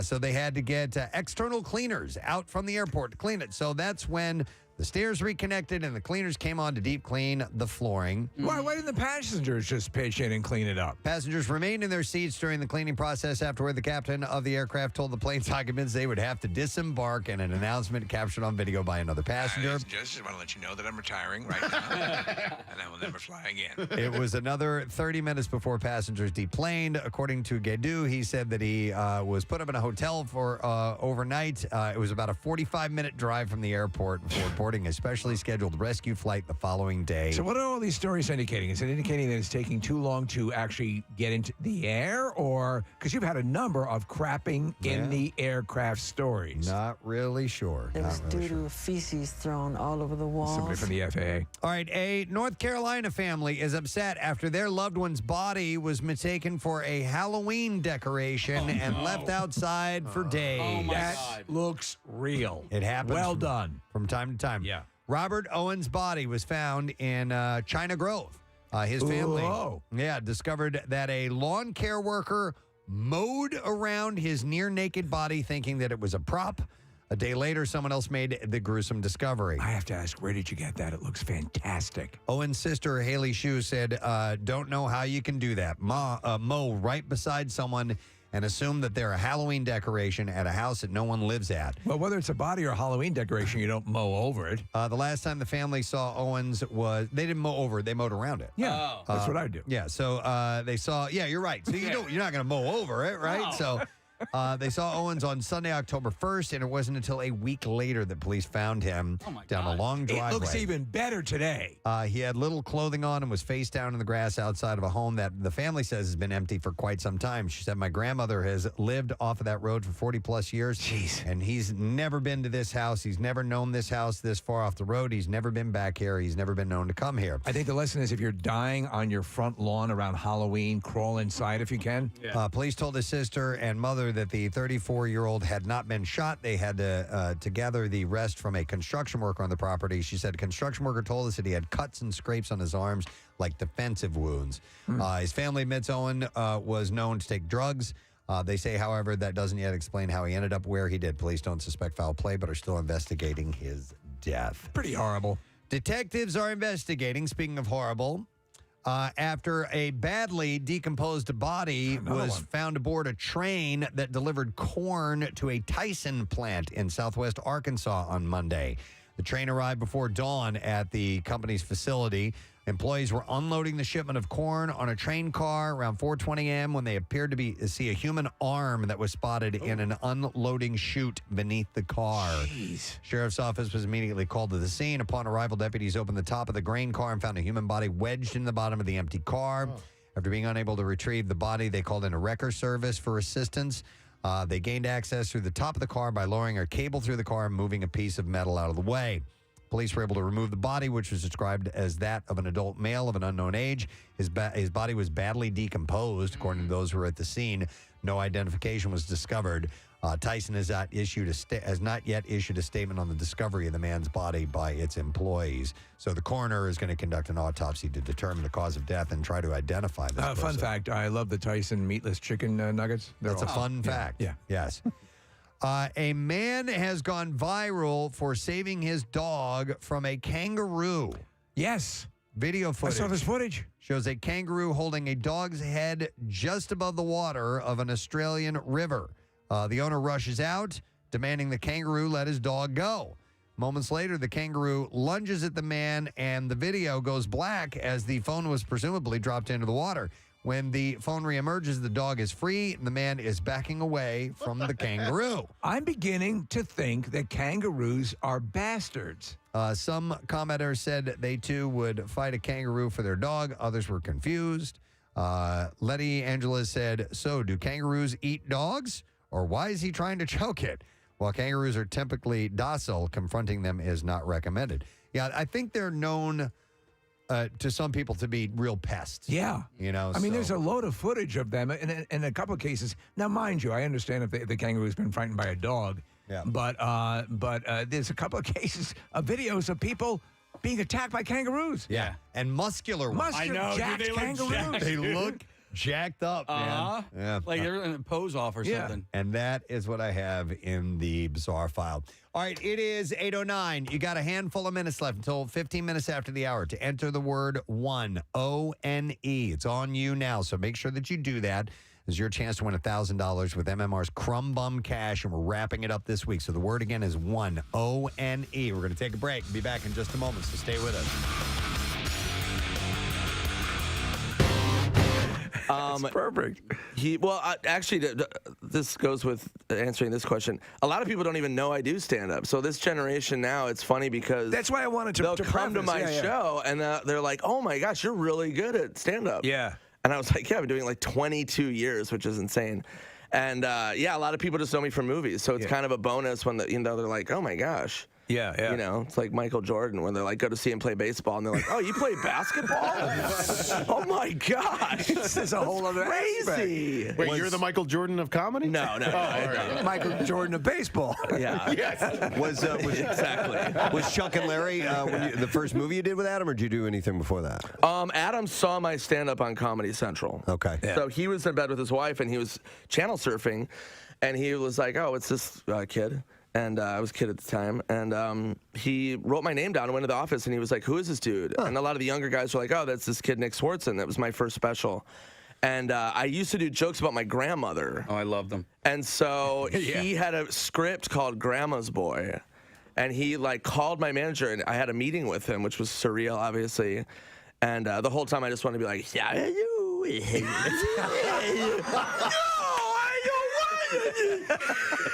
So I didn't do that, and that's why I'm still working with him. But There's a scene in that movie. Michelle Carmen, who's one of our calendars, is the girl who is across the street. Moon balloons. Oh yeah. She's from Philly. And she's in one of our calendars. Yes. I remember Sandler called me up and he goes, "Hey man, I'm doing this movie Chuck and Larry with Kevin James," and I was like, "All right, cool." And he goes, "Yeah, it's a part for you," and I go, "All right, great." And he goes, "Yeah, you're playing Jessica Biel's brother." I'm like, "That's amazing." And he goes, "Yeah, you're a gay brother." And I was like, "I've been doing a lot of gay stuff." I was on Reno 911 at the time. So I was like 4 or 5 years deep in Reno 911. And he was like, "No, dude, it's not like your character Terry on Reno 911. It's different. It's not that gay." And I show up to wardrobe. I show up to wardrobe, and they put me in like a butterfly outfit with like tiny shorts. Yes. And I was like, "Yeah, this is way different. Way different." And then you end up playing in another movie I think is underrated, is Blades of Glory. Oh yeah. And you play the stalker. Yeah. Who comes up with the conceit that gets I saved the movie. Saved the movie, yeah. But that was another gay character. It was gay-ish. It wasn't like bursting into flames. It was just like half my leg was on fire. I wanted to ask about your fascination with bats, because we had seen an interview that you love bats. You want to have pet bats or something like that. What interview is that? I don't know. It says here he loves bats. Wanted to buy a bat farm in a recent interview. Did you That's want to buy? insanity. That's not That you. is completely false. Bats are horrifying. I want nothing to do with bats. So who You never said that in an Who interview? grabbed the I piece of probably information? did, but I do a lot of mushrooms. Who grabbed the piece of information about the bat farm? I don't know what could possibly have happened there. In your data sheet. Bats are literally horrifying. I remember when I was growing up, I lived in an apartment with my mom, and there was a bat in the house, and me and my mom were freaking out, and they make a weird high-pitched sound. They're horrifying. Unlike anything you've ever heard, and they're making their location sound, their echolocation. You know it the second you hear it. You know the second you hear it. And me and my mom freaked out, and we hid in her bedroom. We didn't know what to do, because it's like, it's like, do we call the police? Like, I don't know what to do. And the bat they can fit under, like you said, this tiny sliver underneath the door. That's all they need. It's like a horror movie. Yeah. And it came in, and it made this weird sound, and I just end up killing my mom and eating her. And I just didn't want her to live through that. So it's the absolute antithesis. The love of bats is incorrect then. All right. How? Okay. Yeah, I don't know who said that. It was when you were in Austin for your third time. It says, "Why do you keep coming back?" And you said, "I love Austin. I actually looked into buying a place there. Just like the vibe. It's creative. Everyone is super cool. I love the music, and you have bats. I want to move there and buy a bat farm." It was a joke. Yeah, I lied to that city. That was an open lie. Christy, did you come up with that information? That's our intern, Christy, Yeah. by the way. She tried to go see your show last night, but got stuck in traffic and couldn't make it. She went all the way out there to Bethlehem. I'm sorry. And couldn't make it. And you got a show in Albany tonight? I have Albany tonight and then Brigada tomorrow. Wow, dude. DC. Yeah, I'm on, I think it's like at 35 or 40 cities right now. I mean, so now besides the flight and you got that stuff all handled, are you a good traveler generally? Yes. I mean, I'm pretty easygoing. I mean, I have like a tour bus, so I don't have to fly a lot. You have a tour bus, okay. Yeah, and people think it's like wild, but it's really not. Like we go to like Whole Foods, and then like I'm trying not to like drink on this tour. I drank on the last tour, and it was just the wheels came off horrendously. I mean, it was ridiculous. Do you self-impose? Because my wife will sometimes do that. Just say, and not she's not an alcoholic or anything. She just I just want to take a month or two and just take a break. I'll go hard for like 5 years, and then I'll take like a month off. Yeah, and it really helps. Sure, it really 5 helps. years, 1 month. 5 years, 1 month. It's all about the balance. Yeah, you know what I mean. Great to see you, man. Thanks for being cheers, here. guys. That is Nick Swartz. But you did get your first job from an internship, right? I did. K-San? At No. K-San in San Okay, it was. Francisco, yeah. As a jock? Well, even when I was a jock, I was only part-time. Oh, couldn't they change format? Yeah, and then in my last year, it switched to country and western, which was just ghastly. And what was your name again for that? Will Robertson. I couldn't give. I was so. You just couldn't. My first name is William, but none of the kids in my family ever went by their first name. My middle name is Pierre, and we've always gone by our middle names in my family for whatever bizarre reason. And so I said, I can't. This is such a vile thing they've done. I can't give them my name, but I got to keep my paltry weekend air shift. So, but the records were much shorter. It was hard to go to the bathroom. Yes, they're 3-minute records. Country songs are short.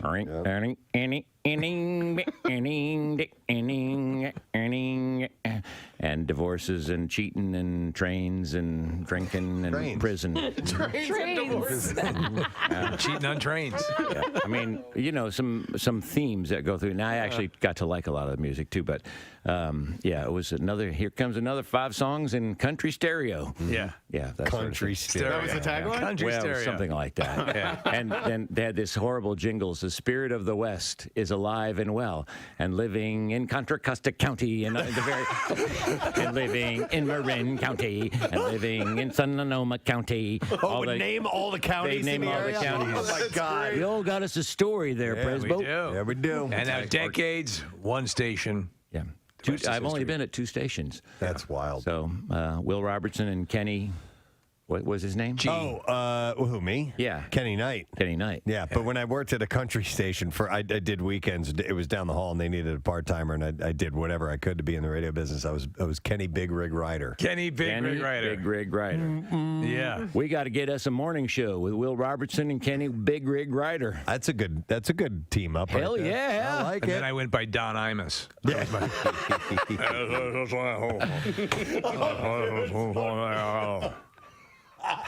Friday, so I begin the weekend long He knows that kills me when he does that. Oh my God! Absolutely. Is he still kills even me. on? He retired. Okay. He retired. He's a legend, bona fide legend, but towards the end there, it's just was crazy. total unintelligible. It's honest in the morning. I got a movie work coming a little later on. We're in really hard. Those were those cowboy hats too. When I see him on TV. I mean, With the headphones. Cowboy hat? He did? Yeah, on the side. No, they hung underneath. Were they under? Okay. Yeah. That's a good look. Action News says when they arrived, they saw 2 officers from the 24th District attempting to arrest an unruly teenager. While that was happening, another person showed up and tried to antagonize the person being arrested. That person was told several times by police to back up, but instead they pulled out a cell phone and got in between the officers to yell at the guy being arrested. After a supervisor arrived on the scene and tried to get the person to step away, the man tried to provoke officers into a fight. That's what you were talking about, I was Casey, just telling you guys. on, This guy is such an a-hole. He's yelling at the cops. Don't touch me. Don't touch me. But he's getting as close to them as possible. The cops aren't touching him at all. Yeah. And he is the one that's walking towards them. He's the aggressor. Oh, my. Yeah. And he got arrested, and he's in the middle of the street, and the cops are saying, you got to get out of the street. He's like, no, I don't. Like, yes, you do. Yes, you do. You're in the middle of the street, you effing a-hole. Well, technically, that's jaywalking, so you can be cited right there for that. Well, he got arrested for being an idiot anyway. He did, yeah. So then he used profanity to tell a supervisor showed up on the scene as well. They called for backup, and he told the supervisor that he was really ugly. Yeah. You're really ugly. You're just ugly. If you don't watch out, I'm going to grab your wrist. So he says, "Who you wife? Damn." You guys are so mean. Whatever. He's going to squeeze it really hard, though. I'm moving on. Okay, move on. Who you wife? I need to focus on this because She's I a don't know if newswoman. I don't know if this is English. And we're distracting her. Sorry. All right. Who you wife? Damn, I forgot he ain't got one. Damn, he said. That was well performed. Okay, Who thank you wife? Who you wife? Damn. Damn. Don't Yeah. forget the damn. Yeah. Damn. Yeah. Who you wife? So Damn. Philadelphia Police Chief Inspector Scott. Excuse me, who you wife? Damn. Damn. You ain't got no wife? Damn. That's a different way. John Houseman performed. Yes. You wife? Damn. You ain't got no wife. Damn. Well done. Well done. You know what? It's was like very I well was done. there. Exactly. It's like I was there on the scene. The Harry Potter film franchise is indelibly linked to Alan Rickman. Yes. And his portrayal of Professor Severus Snape. But Rickman wasn't as enamored with the role as fans were and still are, a new trove of letters reveals. I think it sucks a bag of beans. Mr. Potter, this role sucks a big bag of Harry D. If he didn't like it or had issues with it, it certainly didn't show up on screen. He was excellent, and to his emotional, spoiler alert, ending in the series. Yeah. He was a critical part of it. Yep. Many of you are surely wondering why I have summoned you at this hour. His deliveries. So good. It's come to my attention that earlier this evening, Harry Potter was sighted in Hogsmeade. Mm-hmm. Now, should anyone, student or staff, attempt to aid Mr. Potter, I just love the way he drags out those words, man. they will be punished in a manner consistent with the severity of their transgression. Furthermore, any person found to have knowledge of these events who fails to come forward will be treated as equally guilty. It's so good. Fantastic. Wow. It's so sad that he's You will gone. be called to my office, where I shall spank you with your pantaloons down around your ankles. I shall do so liberally and with great care. There will be a modicum of probing. Digits will be involved. If that doesn't scare you straight, I don't know what I might would. even break out the wand. At which point you will receive an enema unlike any you have ever received before. In fact, I will pay to have the owl watch the whole Oh thing. my God. He's a cuck. The owl's a cuck. Absolutely. Hedwig? Yeah. That's And then, when it is all done, I shall pleasure myself into the sorting hat. Oh my God. Not the sorting hat. Oh, man. Oh my God. He's gone off the deep end. That's when Rickman became bored with the character. Right. And he decided he needed to add a little flavor to it. Sure. WMMR. Quickly, I'm going to do a couple of shout outs and a quick butt plug. These are short. This one is, it says, "Hi, Kenny. Can I get a shout out for my son, Jack, who will be 35? He's an amazing dad, brother, and son, and he is one of the kindest people I know. Love ya." And she signed it, Julie Jerkoff. Julie Jerkoff, the new name. But her actual name is Kathy Brucker. So, Julie Jerkoff. Forgive me, Kirkhoff. So this is for Jack. It's a shout out to Jack. And then a shout out. It says, "Hey, good morning at Preston. Wanted to email a request shout out to my beautiful wife for her 40th birthday on the 25th. She's a wonderful mom to her two boys and caring and loving wife to me. Every time I mention something new to her, her follow-up question is, did you hear that on Preston, Steve?" He did not mention her name here, but his name, it says, "Love you guys." That's from Nish. Who is his full name is Nishid Nai. All right. So Nish's wife. Nish's wife of Nish. Yes, wife of Nish is a short. And by the way, the name Nish made me think of Nooch. Yeah. Keep it a Nooch. Where did that come from? I said keep it in neutral is what I meant to say. Just kind of be cool, chill. Yeah. And I said, just keep it in nooch. I have to, whatever pet we get next, have to name Nooch. Well, a great name. Wouldn't that before be a we do great that, name? the next T-shirt that we offer in the Keep Rock it in Shop, Nooch. Keep it in Nooch is an obvious. I agree. N-E-U-T? No. I like Nooch. Okay. Phonetically. Okay. I think because it would be mispronounced. What is nutch? You're right. You know what I mean? So I think nooch phonetically would be kind of fun. So keep it in nooch. I like nooch as like a nickname for somebody. Totally. Like the gooch. It could be the noocher. Yeah, the noocher. All right, and then the final thing, this is a butt plug. This is from Joe Bupp, and he says, hey, I was wondering if, he said, hey, Presbo, good morning to see you. I was wondering if we could get a butt plug for the annual Huntington's Disease Walk. It's this Sunday, October 22nd at the League Island Park at the Navy Yard. Registration at 9 a.m. Walk begins at 10. Now, he doesn't leave me a link or anything like that, but he does say Huntington's is a horrible rare disease. It's like having ALS, Parkinson's, and Alzheimer's simultaneously. God. Yeah, I had a friend who passed away Oh, from it. no kidding. Yeah, Oh. it was my brother and sister-in-law's neighbor. His wife passed away from it. He did include a link for the HDSA, and it is easternpa.hdsa.org if you want to help out this weekend. That would be great. And Sunday's looking like partly cloudy and 58, a little bit cool, but no rain in the forecast, so it should work out all right. All right. Yes, Case. We got a call. Yeah, Hang on a second. Let me go. Let me see what's up with Ron. Yo, Ron. Morning, buddy.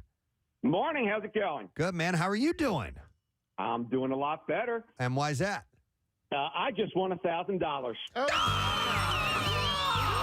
That's it. Crumb Bum Cash. We're in the final steps of this promotion. And it's like we're printing money. And it's like we're giving it right to you. So, Ron, where are you from, buddy? I'm in Marlton, New Jersey. In Marlton, New Jersey. Outstanding. What do you do? Are you at work this morning or you got the day off? I'm always at work. I work from home. Okay. Nice. All right. Well, $1,000, that'll do you good, right? Absolutely. All right, buddy. Well, keep it in nooch, and thanks for listening. Always will. All right. I love it. Let's hear it for Ron. You're going to have a hell of a story on that one. Our winner.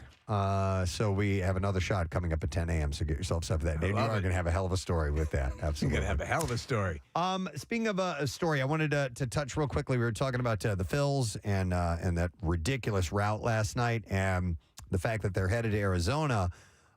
Nick pulled up the ticket prices are as low as $19. Okay.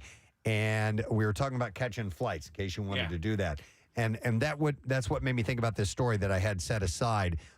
Because Casey, you and I were talking not that long ago about purchasing airline tickets and waiting for specific days when supposedly the prices are a little bit cheaper. Yeah, because I just took my daughter to Michigan on a college tour, and we had been going through flights and stuff like that, and my wife was kicking herself for not buying the tickets when she initially saw them because the prices just kept going up and up and up and up.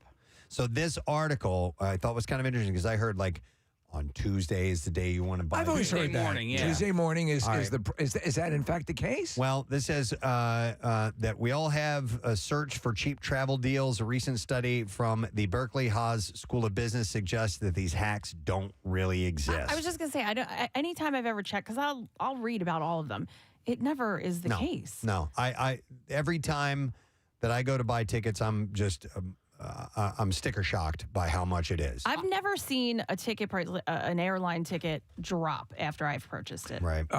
So there's a case. My wife has a trip planned in January or February. The tickets were purchased well out in advance, and I think that the price since the time she purchased it, she's traveling with someone else, increased 10 times. That's insane. 10 times the price of and we're still a few months away from January. and they purchased so they got the deal. Yeah. They got the lowest of the low, but I mean 10 times. I just don't understand how you could be on a flight and the person next to you could have spent $200 more for their ticket, or the other way around, and you're in the same row. Same. I don't understand. You know what they say? There's a good sort of hack. Take a dump in the aisle. Okay. All right. I'm curious about using miles and why sometimes it's more effective than others. Because I have an American Airlines credit card, and I use it it's almost exclusively. Claire does as well. Okay, and so Steve, I've racked up a lot of miles, and I'm already thinking about travel for Any next idea summer. how many you have? I've saved for the last few years, and I just passed the 100,000 mile mark. Okay. So So you here's get a one-way ticket. That's great. Kathy, I was looking at flights end of July 2024, and they were already like in the 60,000 range. Yeah. And then I was thinking, well, and then so I passed that number, Preston. I was like, ooh, maybe I can treat myself. Maybe I'll do first class or whatever. No, that Well, starts at 110. Nick, though, did you try? If you try different days of the week, some of them will drop. So, like if you left Okay. on a Friday as opposed to a Saturday, it might be 50,000 instead of 60,000. So let me ask a question then. When you're flying and they're saying, and I see it all the time, or you hear it all the time, you're sitting there, I'm trying to tune out. Thank you for our preferred customers today. You'll get an additional 30,000 something or other. That's usually if you sign up that's while only you're for the sign up. On the plane. Yeah. Yep. So the reason that these hacks may not work, it says this could be due to the fact that airline prices are not directly impacted by consumer preferences. Airlines do not consider customer tendency to pick a cheaper, less convenient You get flight what you get and you like it. or factor in competitor pricing. So according to the study author, they said, what I can say is this, that prices do go up significantly 21, 14, and 7 days before a flight. So just buy your ticket before then. Okay. So I always try to be at least a month in advance. Yeah, as do I. And more so whenever possible. I flew out to Detroit on Spirit Airlines, and I came back on American. And listen, Spirit was fine. We got there. You got there. We got there on time, and boarding was a breeze. And but the only difference is the seats that you sit in are not as Are on the comfortable. ceiling. No, but they're just not as comfortable. Right? Yes, no, yeah, it's the truth. Yeah. I'm wondering, like, how much money are you actually saving as an airline by putting in the cheap seats?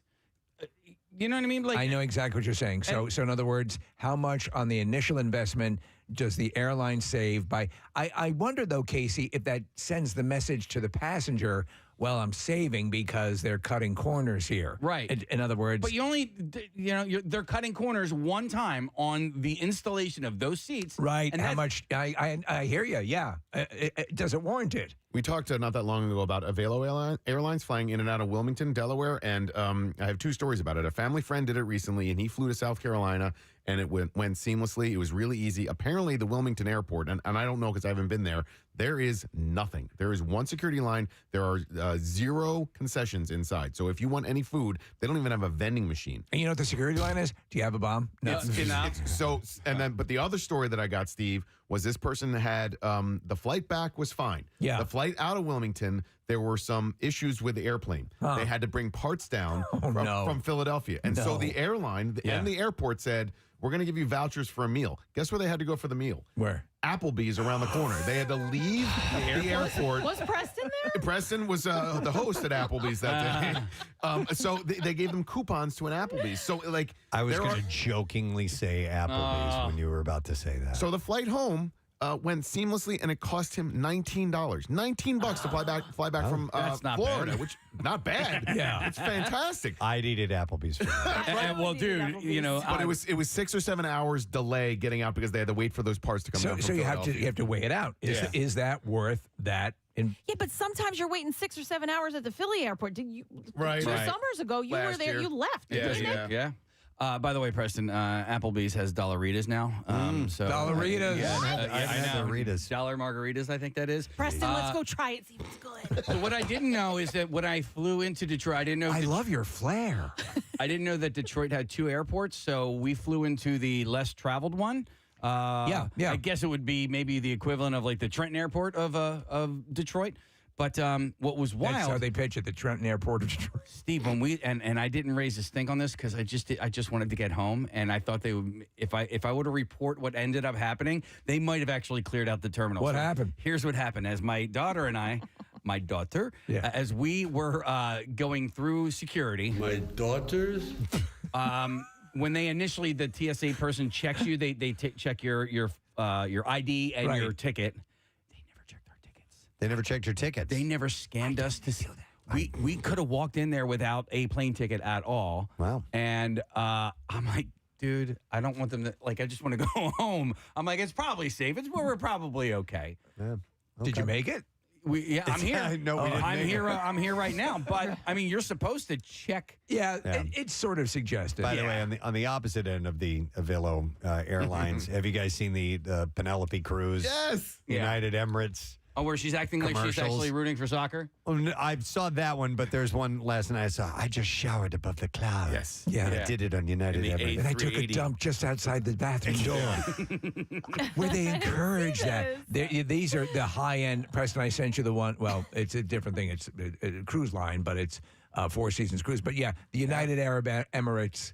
So when they fly over in Crazy Rich Asians, is what airline is Singapore that? Airlines. It's Singapore, Yeah, right? Singapore. Yeah. Where it basically looks as if you're in a luxury hotel suite.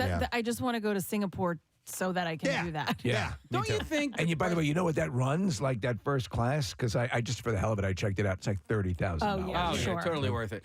Don't you think we should have an official airline of the Preston and Steve show? Oh, yeah, we do. It's Yeah. called SEPTA. By the way, the $30,000. Yeah. Imagine, instead of paying for an airline ticket, you just pull up to the airport and you drop off your car and just go here. Yeah. I'm here. I'm paying for It's my only ticket. worth Keep my car. $21,000. Yeah. Hang on, I want to go to Heath, who is a former travel agent. Hi, Heath. Good morning. Good morning, Good morning to see you, Heath. What's up? Hey, so I just want to throw in the whole Tuesday thing is a myth. Yeah. Okay. It's the tickets are going to be cheaper at two different times. One, when they go on sale, they go up from there. They release in blocks. When do they go up for sale? That's a good yeah. question. Yeah. How far on in advance? 9 months before the flight. 9 months before. So remember that. So 9 months before a flight, when you're looking to take a trip somewhere, Okay. 9 months in advance is when you should purchase your airline ticket. What's 9 months? What's 9 months from today? I'm going to look this up right I now. was say no. I don't know that I could schedule that far in advance. What if you were to? So let's say on average, Heath, and I know it's going to be hard to give us this information. So how much on average will you save percentage-wise if you book 9 months in advance? Well, I was just looking up a flight from Philly to Nashville. Yeah. Going down in March. If I bought the tickets right now, with American, it would be around $1,000 for two adults. What? And you think it's going to go up from there? Oh, that's just if I buy them now for a March flight. If it was 9 months from now, I'd probably be paying about $250 per adult. Whoa! So that's they'll fly up to about $1,000. okay. So that it's well worth it if you can be disciplined enough to do that well in advance. Absolutely. All right. You save a ton. Heath, I heard a long time ago that if you use different browsers when looking at airlines, that actually makes a difference too. And that because the airlines, I guess, remember the number of times you've come to that website. So if I go to AA.com using Chrome versus Internet Explorer or whatever, is that accurate? No, the only way any of the airlines actually care about who you are is if you have miles with them and you've flown them before. Oh, okay.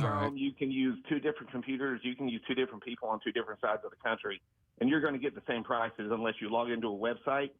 And like Casey was saying, you got airline miles, use those. Well, besides browsers and website, I buy most of my tickets through X-Hamster, but I know a lot of people do it through Pornhub. Yeah. I'm definitely more of an ex-hamster guy, but we all have our preferences. Yo, ever heard of Jerkmate? And by the way, I right now am trying. I went to try and find a flight as far out as possible. So that actually on American Airlines gets me to September. Okay. Okay. So flights for the to go to LA and back, right? So if I were to fly out it doesn't matter. To LA and back, $1,800. All right. So now I'm at Orlando. I'm like, oh, maybe a little bit closer. $1,200 round trip. What? Yeah. And that is the furthest out possible. And right now. you're 9 months out from the time projected. More than 9 months out. All right. So that seems not what you're. That's pretty pricey. We need a Preston and Steve cruise ship. Forget the airlines. We do have it. It's called SEPTA. Heath, thank you for the info, bud. We appreciate it. Thank you, guys. Have a great day, man. AirTran used to like airlines like advertise like they used to. But AirTran used to. They used to give away vouchers and. Well, remember, okay, the glut of Pricelines and all the different airline cross searching services. Right. Kayak. Kayak. Yeah, was Priceline, was that the Shatner? Didn't he? Yeah. They advertised like crazy. And then there was the one that all the women thought was kind of hot. He had a bit of a gruff, but it was the one that compared all those sites. It was an aggregator. And you don't see commercials for those anymore. No, hang on a second. I want to go to Colby. Wants to concur with something here with Casey. Hi, Colby. Good morning. Hey, good morning, guys. Good morning to see you. What's up, bud? Not much. So I actually took a trip from Chile, from South America into JFK, and on our way back to JFK, we got into the airport and we never went through customs, never went through any check-in. Like they didn't check anything coming back in. Wow. And we actually had an animal from an animal that I killed down there, and nothing was checked in, and it was the bizarrest thing ever. Like they were like, we don't want to deal with this guy and his animal. Yeah. Just let him through. Sir, your antelope. You're going to have to check that. Was it a capybara? What was it? What did you have? It was actually a fox. We were doing some fox hunting. Did you wear it over your shoulders? I should have turned it into a hat or something. Right. Hey, Daniel Boone. Interesting. All right. Thanks, Colby. Appreciate it, man. Thank you, guys. Have a good day. By the way, speaking of Getting dead animals? vacations and spending some money on it if you're going to take, United Emirates or Singapore Airlines. I saw this article that focuses on where do people with $100 million or more go on vacation? Ooh. Well, we're going to have to ask Kyle about that. He's our $100 millionaire. He's our $100 millionaire. So, of the top 17 ultra-rich vacation destinations, this surprises me. Okay. 10 of them are in the United States. That does surprise me. Yeah. Okay, so this is for the 100 millionaires and above. And I was surprised at the number one on this list. Never would have pegged it. So my cousin did the rim-to-rim hike last year in the Grand Canyon, and I asked him how it was, and I asked him how the group was because he went on a guided tour. And what was interesting to me, and I didn't even think about this, but there were a ton of filthy rich, tons of money people on this trip who basically had porters carrying their stuff for them. Yeah. I'm going to guess. May I guess? Yeah, please. Sesame Place. It is. It's really fun. It's expensive. It's the parade. You see all the character. Let's go. It's fun. I swear, it looks as if he's actually talking. No, of the cities. Of the cities. Oh, real quick. Elmo was at the game last night. I don't know. I did. I saw that. What was he doing? I don't know. There's some dude in a full-on Elmo outfit. I was like, this is awesome. I love Philadelphia. He's red. Some 100 millionaire took him with him just to get on TV. And guess what? We have a driver. Yeah. No. If anybody want to guess the city? The city where the 100 millionaires go. Now, yes, if you're talking about gross money being thrown around, is Vegas? Well, the Vegas is a guess. Utah. Utah, that's a state, but that's okay. Oh, what you? Okay. Alaska. Yeah. You can drive there. I was going to say like Manhattan, New York City. Okay, Casey. I'm going to go somewhere a little bit more picturesque. I'm going to say something like Carmel, Monterey, Northern California. Marissa, what do you think? Is this just in the continental U.S.? In the United States, the continental United Honolulu. States. Yeah, so no. St. Pete, Florida. No, it's you're the closest, Marissa. Miami. Welcome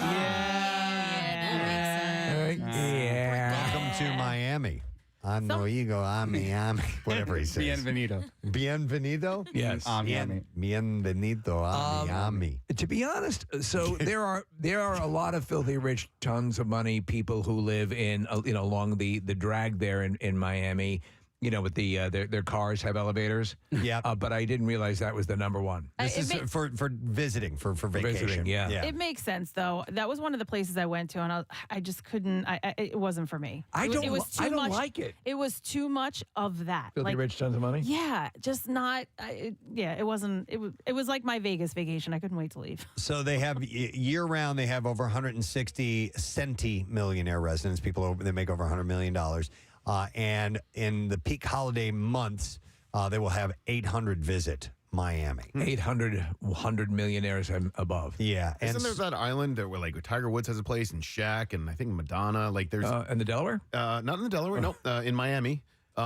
and it's one of those places like it's one of the richest. I know what you're talking about. The real estate is like insanely richest zip code per capita. Yeah, I know what you're talking about. Yeah, that's got to be there. There's a club in Miami that has a dinosaur, that has dinosaur bones. Real dinosaur, live dinosaur, a living Tyrannosaurus Rex. Because you can have a dinosaur in a disco doesn't mean you should. Velociraptor. At a disco. They have dinosaur bones. That's a T-Rex.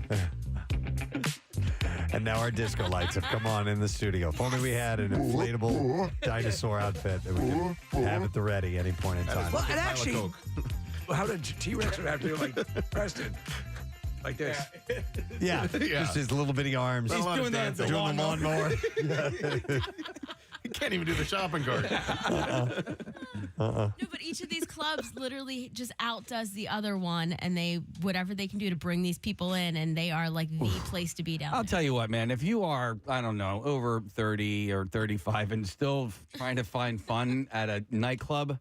But that's what it is. That's what Miami is, and that's why I didn't love it. It's Yeah. there wasn't really too many corner bars to pop into, and To that point, so Marissa, you're saying these are very experiential nightclubs with dinosaurs, real living dinosaurs. Yes, place to be seen. Oh, all right. I was down on. And when you're worth more than $100 million, how important is it for you to be seen?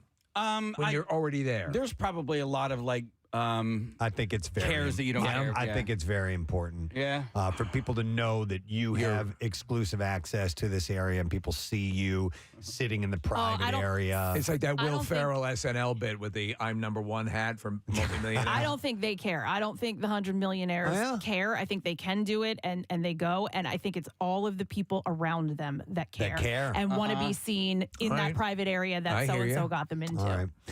Well, number 2 on the list, and like I said, of the top 17, 10 of them are in the U.S. These are destinations for the uber rich, the over 100 millionaire people. Can I guess another one? Yeah. Martha's Vineyard? No, the Hamptons. Yeah. It's like the Martha's Vineyard of New York. Yeah. Which is interesting because, I'd said Miami, and it's a much smaller area. Miami has 160 full-time residents here. There's only 25 year-round centimillionaires, but they all just use them as vacation homes. Yeah. They do. Yeah. They do. Yeah. And you know what I find so funny about the Hamptons, and I do love it. I love it there. But that people will go to the Hamptons for a weekend, a week, a month, some say for the whole summer, and sometimes never go to the beach. Never. Yeah, that's part of the deal. And Like, it's funny because you have, Kathy, you'll have the very, the Sag Harbor and these very wealthy areas. Paul McCartney has a home in Sag Harbor. So, but I mean, in the Hamptons, you'll have the wealthy, but then you'll also have these dive places, I think there's a place called the Bawdy Barn or something like that, where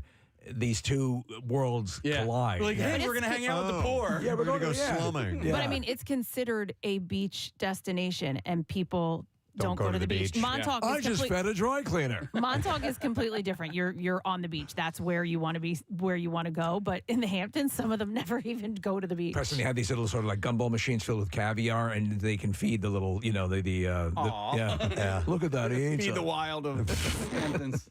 He's adorable. Third on the list is West Palm Beach. Another Florida. Florida, yep. I was there a couple of years ago, in West Palm Beach, the very ritzy area. And I grew up going to Florida and actually flying into West Palm. My family lived there, but never had gone to that specific area. I didn't realize. I didn't realize how much money was there. Neither did I. I've been to West Palm. I didn't see any of that stuff. It's West Palm Beach, and it is. I couldn't believe it. I was like, right. oh.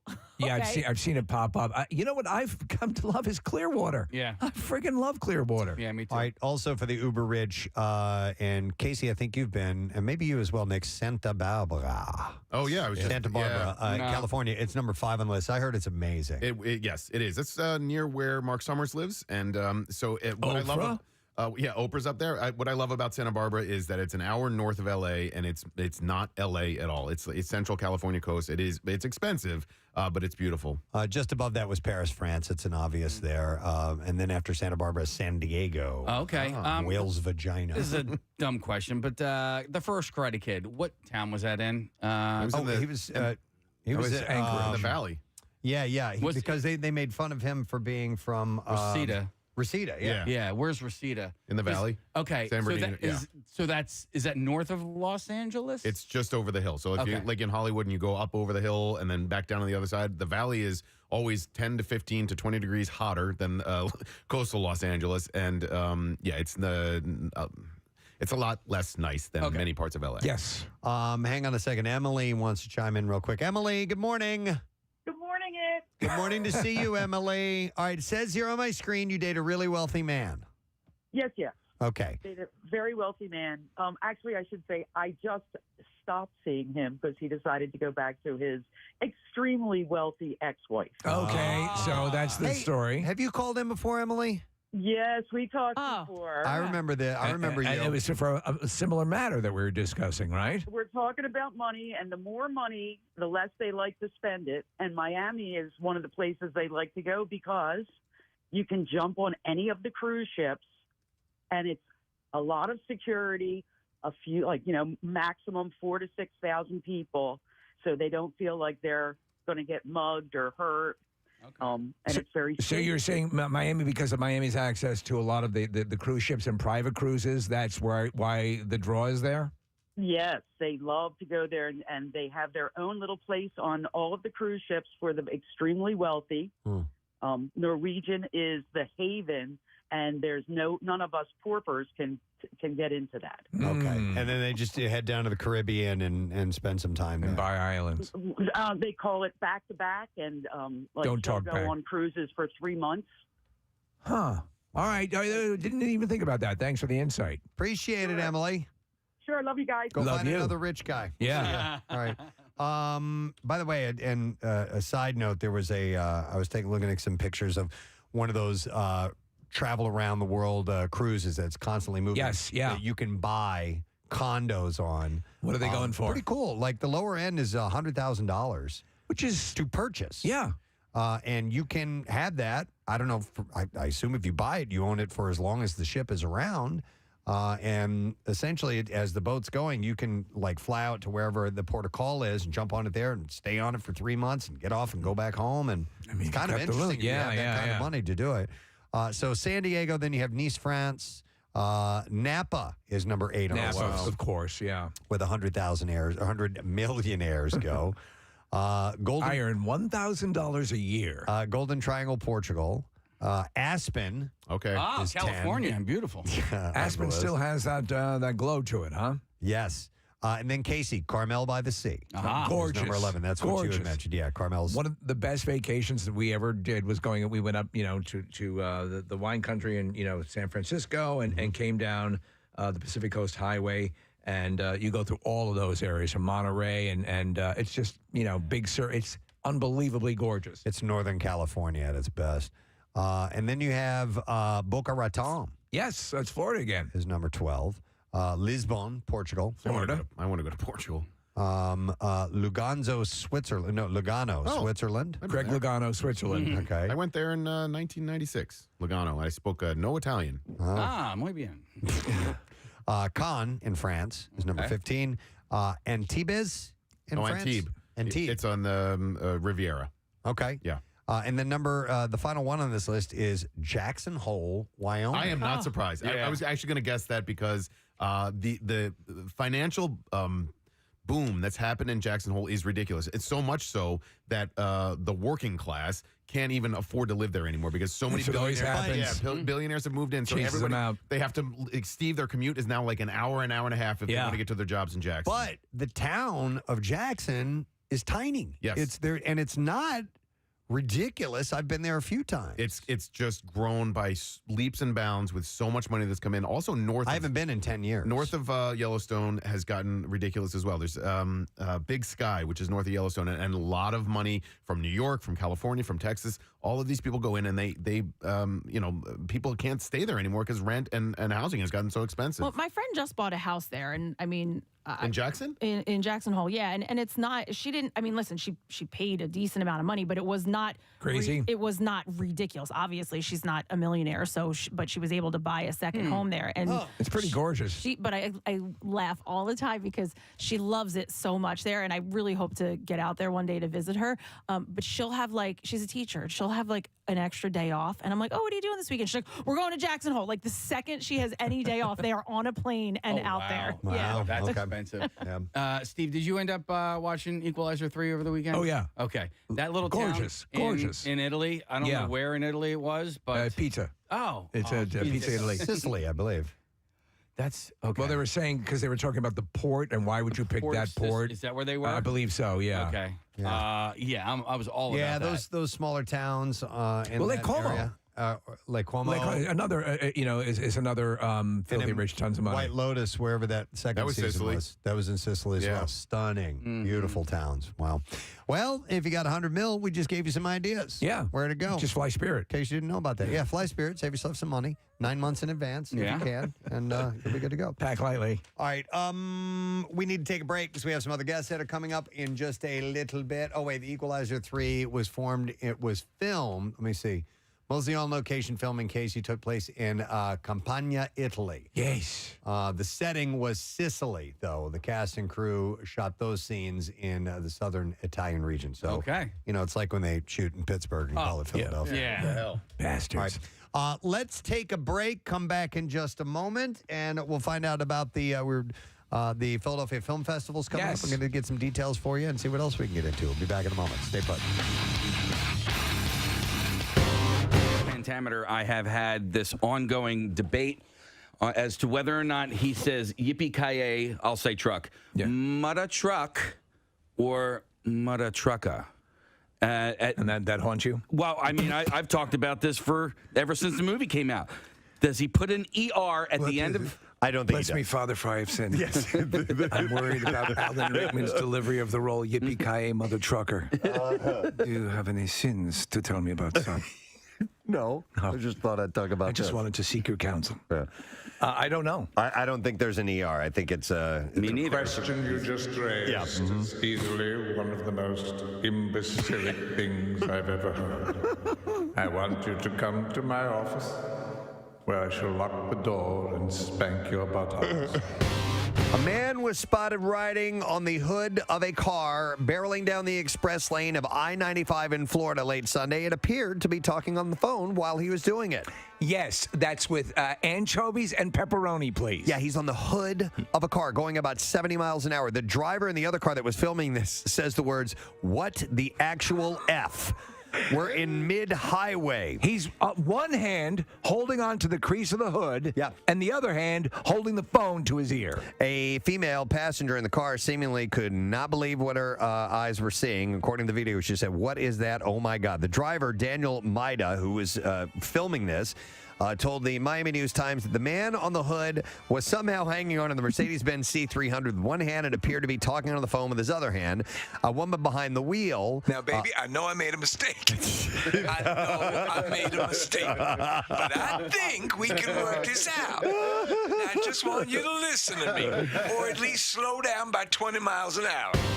We knew we were going to have one gentleman for sure that was coming in. We have two here this morning. This is a momentous occasion. Call it an honor. I'd have to say, because he is the best-looking 60-year-old man I've ever seen in my life. It's his birthday today. Yes. So we first want to welcome our friend Sean Wayans, who's been here on many occasions. And his brother, Keenan Ivory Wayans, is here celebrating his birthday today. Oh, this is how you do it. This is how you do it, man. Welcome to Philadelphia. Yeah, well, now all the women in my family are going to kill you because you said my age.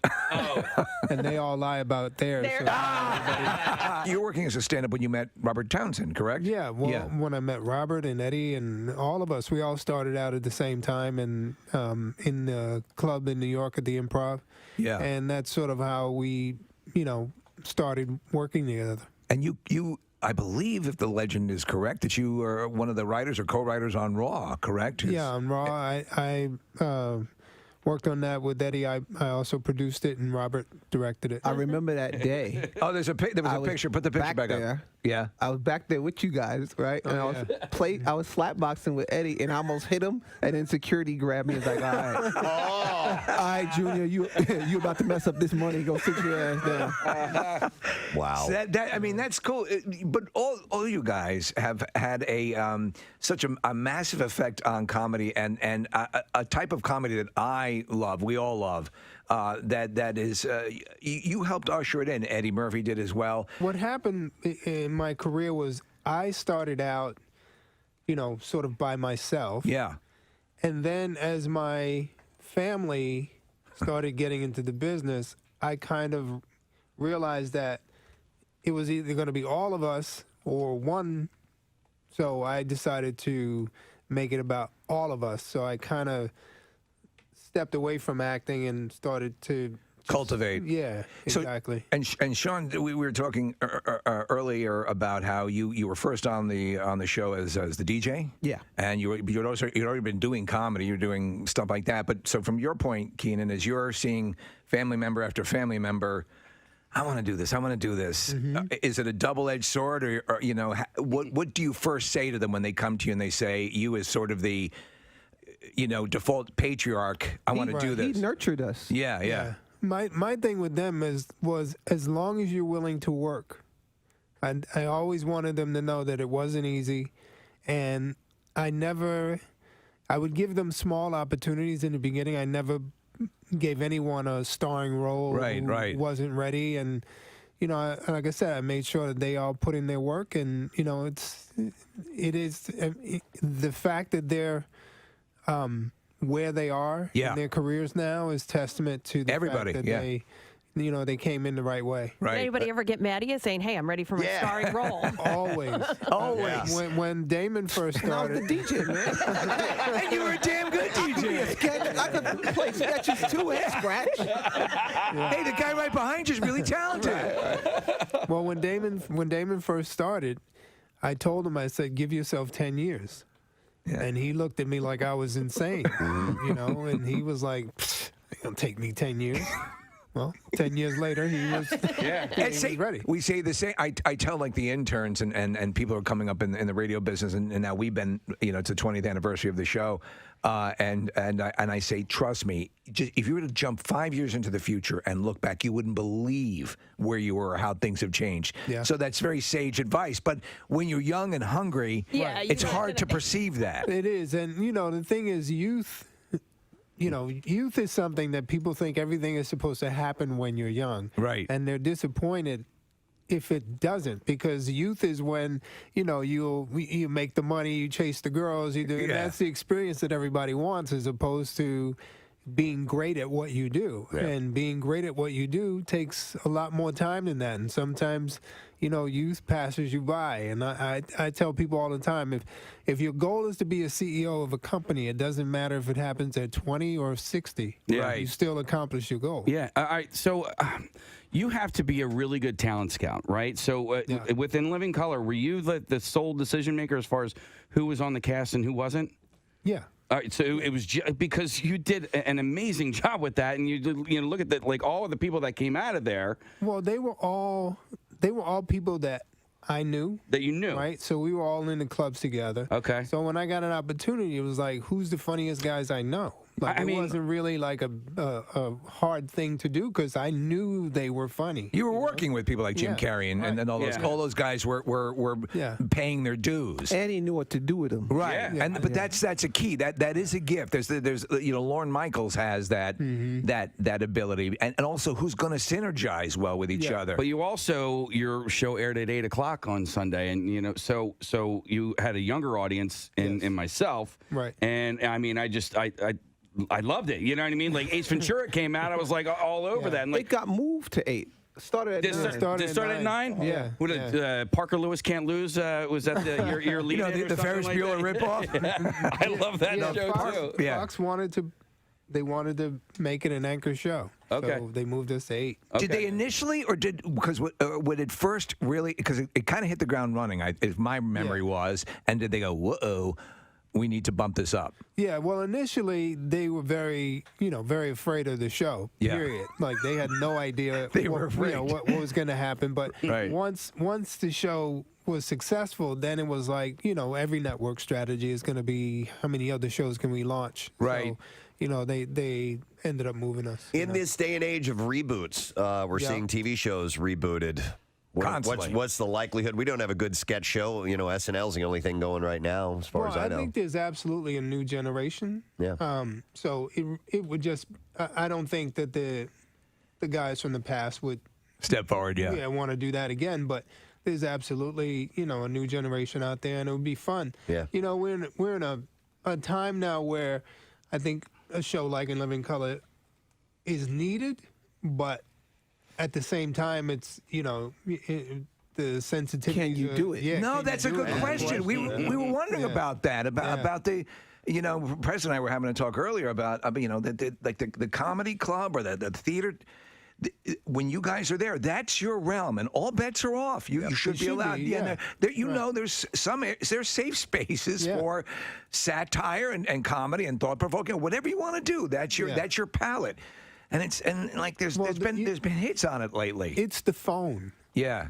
You see, because Absolutely. the people who are in the club, they paid to be there and they want to see it. Yeah. But people who are filming, now it's going to people who didn't want to see it. You're and right. then when they do see it, now they're pissed. It's never the people who were in That's the why club. I didn't want to go. See that? Well, speaking of that, even some rock bands have adopted no phone. I don't think phones should get be outta allowed. here. I think you're there for the experience and enjoy the experience. And Well, Kevin Hart played the Link, the stadium here, and there was a no phone rule for that whole show. It can be done. It's a pain in the ass, but I mean, I would agree. Yes, you lift a clip out, you lift a soundbite out of context, and people are going to go ape. It's just crazy. I heard somebody, and I don't remember who the performer was, saying recently though that they, it's really easy to see from the stage when somebody does get on their phone. Have you guys noticed that? Like if you're up on stage, you can tell immediately. if the light is on, You can tell, but you just don't want to stop. You got to understand, you got people in the palm of your hand. Yeah. You got momentum going, right? And you're thinking about your next thing, and you're trying to be physical, and you're trying to be in the moment, and then someone has their phone up. Do you stop your whole show to deal with this guy with his phone up, and then kill the people's? No, show? you're right. So you're going to ruin it for other people. Yeah, so, it makes total sense. Sometimes you do, and you make him part of the show, and you destroy him for being the idiot. Which is for pulling also the phone good. out. But You channel your Richard Pryor. if I gotta stop, I'm gonna destroy you. Keenan, I have to tell you that I'm Gonna Get You Sucker is one of my absolute favorite movies. Thank you. Hilarious. I think people need to revisit it, but I think it's also sort of it's the likely first step to getting to Don't Be a Menace, which that same sort of comedy, which has became the style of comedy. When you were putting that together, how difficult was that to pull everybody? You had a lot of cameos and stuff. Give us the idea of what that production was like. I was very lucky. And Jim Brown really. He and Bernie Casey, once they came on, got it done. That got it done. Then everybody else was like, "Well, if they'll do it," and they were essential. Yeah, they were what Leslie Nielsen was. Yes, they were the icons of the era, and so once I was able to bring them on board, it went really smooth, and it really was. It was an homage to them. So and the blaxploitation movies of the 70s. Those are the movies I grew up watching, and so did I. They were enjoyed awesome. them. Yeah. So, when I was writing it affectionately. So that's why I think that they responded to it. And then these guys did the same thing for their generation with Don't Be a Menace. Yeah. So I was on the set of I'm Gonna Get You Sucker, 17-year-old boy watching his big brother do his thing and just taking it all in and going, man, one day I want to do a movie just like this. Yeah, and you did. A couple of years later. Yeah. Don't Be a Menace was born. It's Sean and Keenan Ivory Wayans here, and we want to do something special because it's a special day, and we have something to bring out. For Keenan, it is his birthday today, so we got a cake for you, Keenan. Yes. He don't eat cake, though.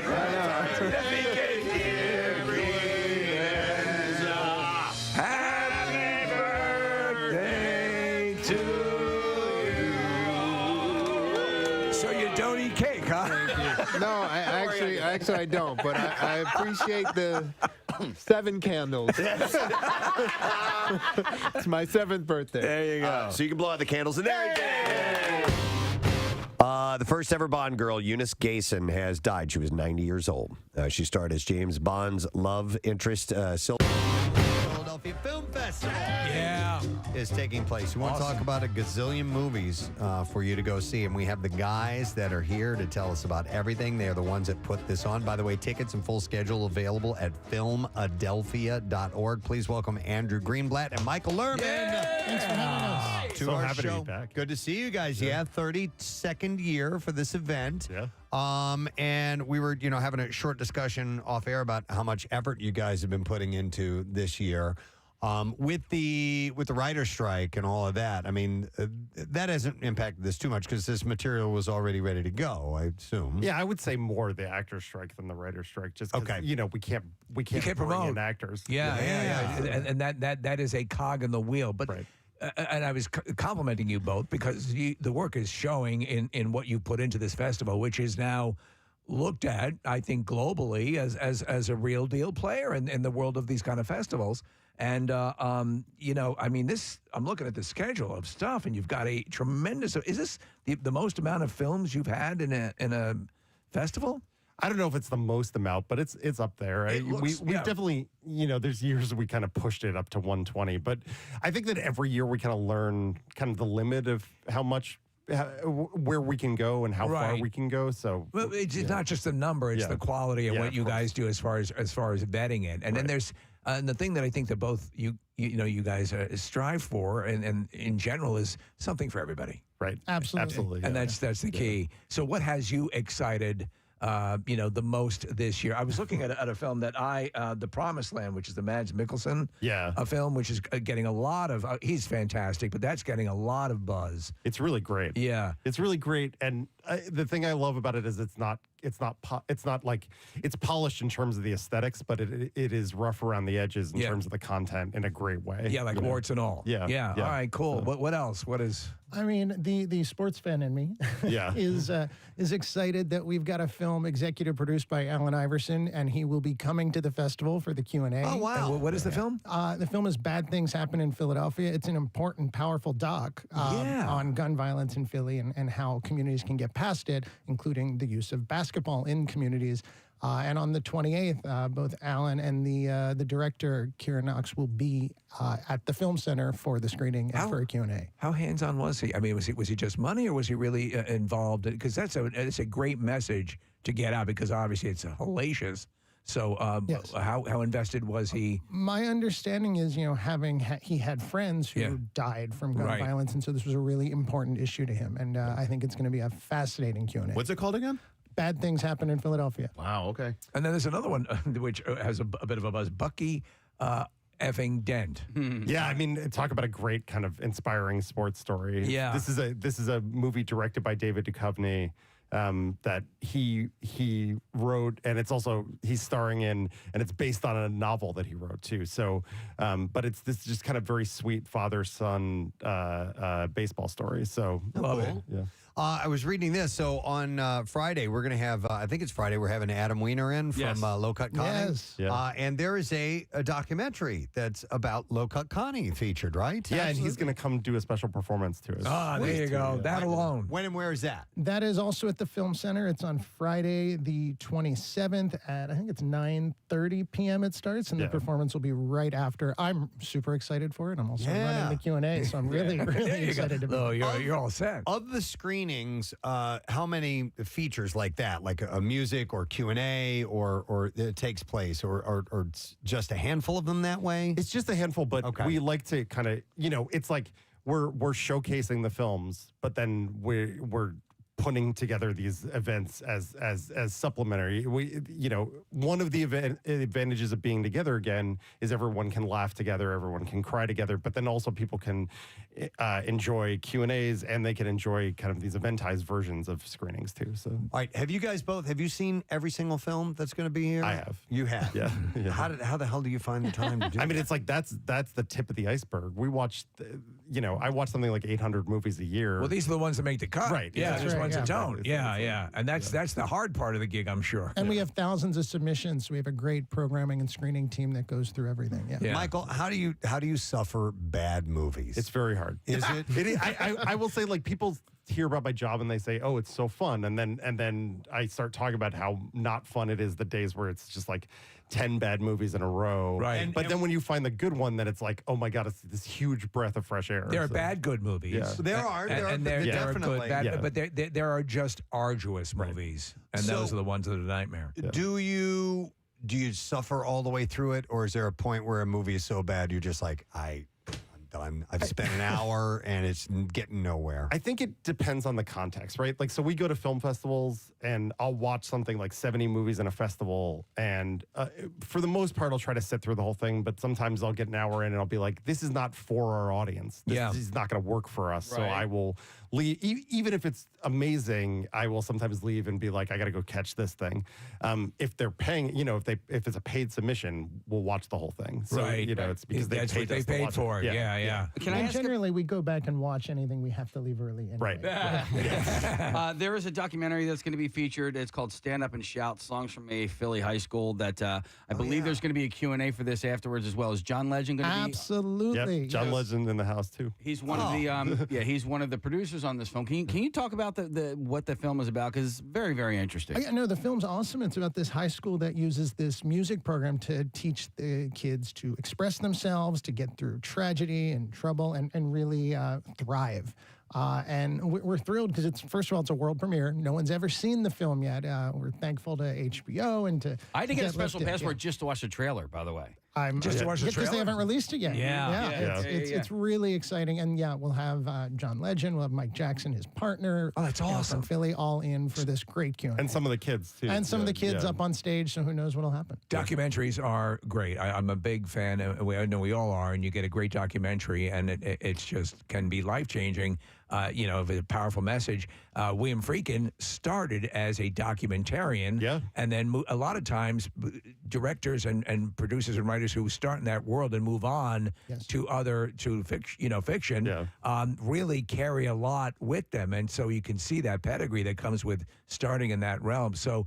You always have also the sort of pop culture or wrong or what in the horror realm should we look for now that it's that time of year? I mean, we have some really good ones. One of the ones that I just think is kind of really fun is we have this spider horror movie called Infested from France. I heard about this. It's really scary. Is it? It's just like jump scare. It's great. Right, Infested. And what else in that realm? Well, you talked about William Friedkin. We've got this cool film called Late Night with the Devil, where you've got this guy who's like a Johnny Carson competitor and trying to get his ratings up, and decides for Halloween they're going to do a show where they do basically an exorcism on the show. Right. And it's done so well. I love it. I'm a big fan. Is it a found footage, sort of? A little bit. Like pieces of it feel like that, but it doesn't feel like your traditional found footage. It feels like a documentary crew is there filming this thing. Very nice. And then pieces of the show. But what I love about that is I don't tend to like horror movies that are like that. And I put it on and I was like, this is all of the things that I hate, and I can't stop watching it. And it just got better and better and better. So Sylvester Stallone has his Sly, which is the documentary about him. When you have a movie like that coming up, you guys obviously you try to reach out to him and see if he can make it in for something like that, don't you?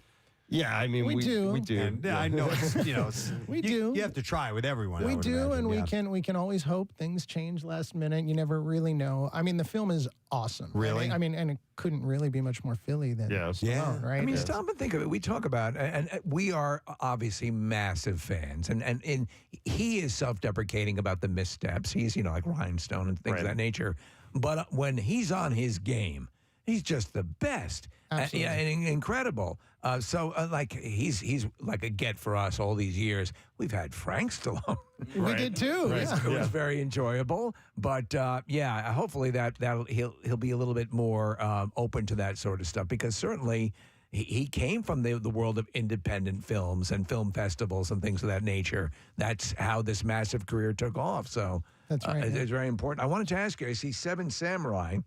Is that the original Akira Kurosawa film? Yeah, we're doing a series of retros. In fact, when you mentioned Friedkin, I wanted to say we're paying tribute to him. We're showing To Live and Die in L.A. too, which is great. Yeah. A lot of people don't remember that movie with the soundtrack. Who did the soundtrack? Great. Pat Metheny. Wasn't it Pat Metheny? No, it was. No. Wang Chung. Wang Chung. Yes. That's right. One of my I was favorite. thinking Falcon and the Snowman. No, but you're right. Yes, it was great. Yeah. But it's a really, really cool movie. The Sorcerer is another great freaking movie. Yeah, we did that last year in the fest. Actually, we were doing a tribute to Tangerine Dream with this whole series. So we did Sorcerer last year, and we're doing To Live and Die in L.A. this year. So Seven Samurai is a good choice. Yeah, all that stuff. Yeah, on 35 millimeter. We're also doing Jacques Tati's Playtime on 35 millimeter, and a couple other. The full cut of Farewell My Concubine, which has all the material that Harvey Weinstein took out when they released it. So. It's basic. It's all part of the Sight and Sound 100 that was released last December, and we've been doing all of them throughout the year. So these are the ones in the festival, and then we'll continue for the next 2 months at the Film Center, wrapping up to the #1 film. We had Patton Oswalt on, and we were talking about the Criterion has their Criterion Closet, and they'll do on their channel and their YouTube channel. They'll have directors go in and pick out these films. And a lot of times, a lot of these movies are movies that you guys have highlighted. And so people hear the names bandied about. This is a great way to sample it and sample it in a way, or go experience it in a way that you can only get if you had been there at the original release of the movie. It's very cool. Yeah. One of the movies that is not actually featured in the film festival, but you guys are viewing it tomorrow night, is Killers of the Flower Moon. We're opening it. We're opening it at the theater. Yes. Opening it at the theater. So, but is it part of the festival or? No, it's one of the first run films we'll be running for a few weeks in conjunction. You do that every year. We do. Well, now that we have 3 venues, 2 of them are always operating 365 days a year with first run film, and then the Film Center itself, we curate the screenings there. I don't know if you guys are aware of this, but tell these guys how long the movie is. I think it's somewhere between 3.5 and 3 hours and 45 minutes. Yeah, it's a sizable piece of work. Yeah, it's a Scorsese epic. Now the word was that originally it was going to be like a Netflix. Is that? Apple it was made by Apple. Yeah, Okay. Apple paid for it. Okay. Yeah. But they're releasing it through Paramount, is doing the as a full theatrical. Is there a potty break in the middle of a 3.5? That's way too damn long. There used to be intermissions. Yeah, there has to be. And there still is on some Commandments things. had an intermission. I don't. We've been showing this amazing Indian action movie called RRR. Which is fantastic. And that has an intermission built in. We've been showing it once a month still because it's just like it's become this cult thing for us. It's like Rocky Horror. I think it won the Oscar for song, but still, there's nothing like it. Yeah, they used to. In fact, on the original 2001 had a potty. And Steve, they need to bring Ben-Hur. back the "Let's go out to the lobby." Yeah. Let's go out to the lobby. They were these little jingles and stuff. I know, they it's so play. good. But I saw the director of RRR talk, and he's like, I don't know why they don't do it. It sells more popcorn. It's ridiculous. Totally. It's And like, what is this? That's the big thing that they're trying to move their product. Yeah.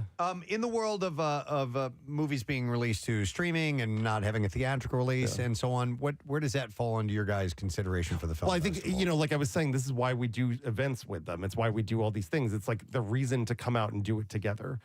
We're obviously in the business of everyone coming together and watching stuff together. Yeah. So it is, I like to show stuff that's going to go straight to streaming because this will be the one opportunity to do this. This will be the one opportunity for us all to do this together, to see it on a big screen, to see it the way it was meant to be seen. So I will also say the streamers are coming around, and for the most part, they weigh what goes into theaters or not. But you see, this time of year, Netflix puts almost every one of their films in theaters for at least a week. I think it makes sense. Like Hulu has a film that No One Will Save You. Yeah, which I just watched right before I left home to come here. So. Right. So, and there's maybe like virtually no dialogue in the movie. I really enjoyed it. Yeah. That could definitely have been a theatrical It's release. amazing in a theater. You guys do promote, obviously, being together for watching films, and there's a great communal thing in that. But there are also a lot of annoying things about being in the movie theater. What are your top most annoying things that other people do when you're trying to watch a movie? Clearly, it's cell phones. It's right? cell phones. It's hands down, and that's why we tell people to come to a theater, because you can't push pause, you can't take yourself out of the movie. You're fully immersed as long as that phone stays in your pocket, and that's where it should stay. That is the essential experience. You want to lose yourself in the movie. Anything that pulls you out, the light from a phone 2 aisles up. It will drive me crazy. I think just a notch higher than that for me is the talker. Talker's I horrible. just can't stand it. Now, it doesn't happen that often. Unless but when the it does, director, it's like, you know. unless the director specifically requested that someone talk behind you when the movie is, then don't. Let me ask you, is there an exception to the cell phone rule if you're going to go see Taylor Swift The Eras Tour? Because I've seen a lot of social media posts, and when initially I saw them, floating around on social media, I blanched at it a little bit, and then I realized these people are just having fun. They're having a really good time, and it becomes a communal thing. However, they are recording those communal things and then adding them to their social media. I think everything in society, everything has an exception if you're doing it respectfully. Yes. And if you're not, like you talk about the talking, there are movies that I love talkers because they're saying something where they're interacting with the movie, not to each other, not, they're interacting with the movie. They're verbally reacting to the movie. But that's where they're supposed to. But not, turn and have a conversation about something else or just like try to explain what's happening on screen. There is only that's drives me nuts. And if it's like, if it's a quiet movie, it's something. But you kill a scene. There's only one movie in my life, a theatrical movie that I ever talked during. It was Exorcist II: The Heretic, which is arguably one of the worst sequels made by a great director. It's horrible. The audience could not believe how terrible it was, and finally I just had to do a running commentary because we could not believe it, but that was the only time because it was just insufferably bad. But any other time pretty much. But I'm with you on people that, it's too much like, they feel like they're at home and they're like yammering behind you. And it's like, keep it down. Please keep it down. All right, so tomorrow night is opening night. What is planned specifically for that? Tomorrow night, we've got this amazing film called American Fiction. It was the People's Choice Award winner in TIFF, which is usually, a freeway directly to the Academy Awards. And we'll have the writer-director Cord Jefferson with us for intro and Q&A. It's a biting, super sharp satire. And kind of race in the literary world. Stars Jeffrey Wright, Sterling K. Brown, Erica Alexander, who is from Philadelphia, Tracy Ellis Ross. It's pretty great. Just a quick question. What's the status of film production in Philly? We had a really robust situation going on. Are we still looking good, or does it need Well, work? not yet. We need the strikes to end. The status on production everywhere is... right, but I'm saying there are things certainly on the calendar for production in the area. There are. All right. Yeah, it'll happen. By the way, where's this first night? Where's at the Philadelphia Film Center. Okay, it's kind of our home base. But you guys are showing films all over for the festival, right? We are. We use 3 different venues, all of our own, which is the coolest part. First time we've been able to say that. Well, I guess last year was the first time we did that. So the PFS East, the PFS Bourse, and the Philadelphia Film Center, all of our buildings. Excellent. You can curate the popcorn. And purchasing tickets, is there, I know in the past you've had like an overall like access pass that you can get and stuff like that. What's available? Yeah, I mean, we always encourage the all access pass, and we encourage you to see like 50 films, because why not? Like just take the 10 days off, have a blast. So that is the easiest way to go to things in the festival. You can just walk into anything. But there's also individual tickets for every film, and all the information, the ability to buy, etc. It's all on our website, philadelphia.org. It's a cool thing. It really is. Yeah. And it gets started tomorrow, and it's open through October 29th, and there's a lot of special things. But go to the website. We'll post links to make it easy for you to know, because the list is extensive. How many movies in total? I think it's something like 95 features, and then there's 4 shorts programs too. Wow. So, So over 120 total films. Yeah. And 200-something screenings throughout the 11 days. Yeah. Okay. So there's plenty there for you, friends, and you can check that out at filmadelphia.org. Glad you guys are back in full force. Yeah. It's good to see you Glad again. to see you guys. Thanks for having us. Andrew Greenblatt and Michael Lerman on the show this morning. Sorry, Case, I hit the button twice. All right, let's take a break anyway. We'll come back in a moment. Crumb Bum Cash is coming up. We have another chance at that and the Bizarre File and more. Don't forget secret text word. Text word secret 39333 with those Joe Gatto tickets show at the Met Tickets. We'll be back in just a moment. Stay with us. Sir Sean Connery in Dr. No back in 1962. The iconic scene of all Bond movies, when James Bond first is introduced, she is across the, I don't know if we have the audio of it, from the clip, but she is across the table, and here it is. I admire your courage, Miss... Trench. Sylvia Trench. I admire your luck, Mr. Bond. James Bond. So, Sylvia Trench, you got to love the names that they gave these women. Sylvia Trench, huge gaping gash. Right, exactly. Yeah. You know, I mean, if you're going with Trench and Pussy Galore and things like that. Pussy, Harriet Pussy. Yeah. No, I Countess Smelly Bunghole. Well, Miss Bunghole. Pussy galore. And that was, a lot of vagina. Was the, to play off of that. A lot of vagina. But Sylvia Trench. Yeah, hairy gash. Hairy gash. Slimy bush. Slimy. Putrid pooter. Yeah. All right. Keep it going. I'm having fun. Melisandre Double Fist. Yeast infectantine. Yeah. So rest in peace. What a lovely tribute to Eunice. Chlamydia hysterectomy. So, Steve, she was in From Russia with Love as well? Yes. So he actually leaves her to go off on this mission, but the idea was to keep her sort of continuing the way Money Penny. It was sort of a flirtation to keep her in and out of his life, but they passed on that. But that's the first time in the Bond films where James Bond is introduced at the Baccarat table. I believe they're playing Baccarat. And it's great. Did she know Steaming Butthole, too? She knew Steaming Butthole was her sister. All right. But anyhow, a post on her official Twitter feed read, an amazing lady. Perhaps you know my sister, Queef Poop Splatter. And my cousin, Purdy Turd Cutter.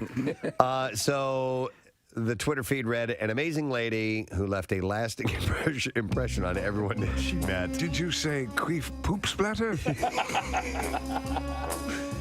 She will be very much missed. You know what? I got to point this out. Lately, when you've come in here and we're doing this crossover thing, I don't know where you're going. Excuse me, what? No, I mean your inflection. It sounds like, is he going to say something else, or is he done now? And I'm having a hard time. I think we're off. I think we're out of sequence. I think we're have like a he does have a secret. session. He's become a soldier of fortune. Oh yeah.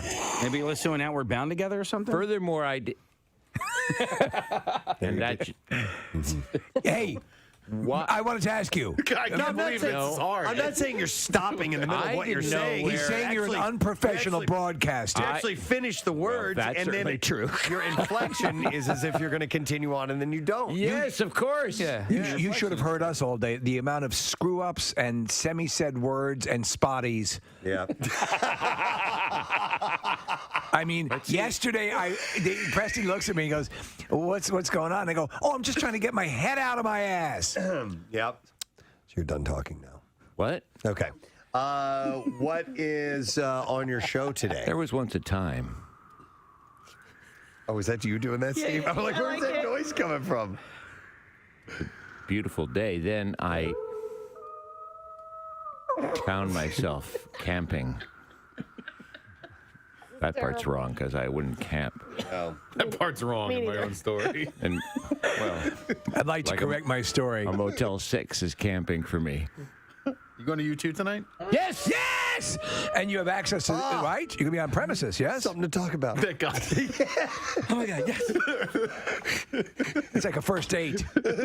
Oh my God, we found something in common. I like spaghetti too. I have a follow-up question. Do you think that the band will do anything for the radio station? I believe they've been made aware that it's the 50th birthday, but I don't know if they're planning on saying anything. I don't know. There could be something from the stage, possibly. May I recommend something? Yes. Put like a coil of speaker wire over your shoulder, put your hair in a ponytail, hold a Guinness, and pretend you're a roadie. Okay. Yeah. I like that. Yeah. I'm going to do that. Because, but again, I cannot affect an Irish accent like you can. Well, just pretend you could, in fact, make it a horrible one. Okay. You know? Oh, goshly. Gosh. Did you just say, oh, Garshly? The hell does that mean? This man's an imposter. Don't just tackle him, shoot him. Oh, Garshly Bob Bono. I've got. My name is not Bob Bono. I've got to tie me shoe. Bob Bono. Bob Bono. I remember you back when you were playing the clubs, don't you know? Don't you know? Potatoes. Potatoes. Potatoes and leprechauns, right? And Am I leprechauns. right? Yo. Mr. Bonham just goes, "It's one of us. Potatoes and leprechauns." Am I right? Wow. Shillelaghs, right, guys?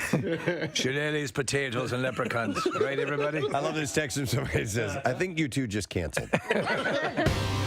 Case, we got to get you on one of those water jet packs. Oh my God, I would love that. We've got to get you on that. So I know they do. Where's have the closest one? They've got them down there somewhere. AC they do. We talked about it last year or the year before, and people said that they are available in certain spots. Very, very expensive to rent. But Are they? I think so. Okay. Yeah. That's what I've heard. I don't know if that's the case or Maybe not. we get a knockoff one. A knockoff jetpack.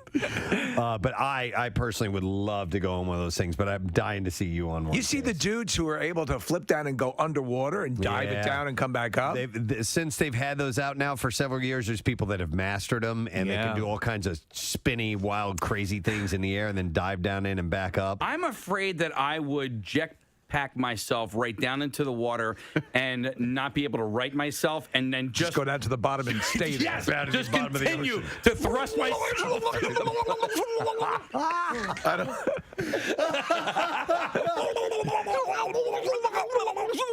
We're watching video footage. They now have them where you can strap them on your feet. Yeah. It's basically just a board. That's crazy. That's absolutely insane. I wouldn't do that one. I would not do that one. Killed on these. Casey, who would be more?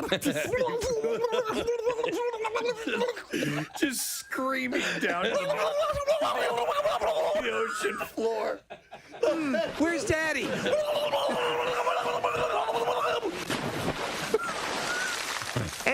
Anybody see Daddy?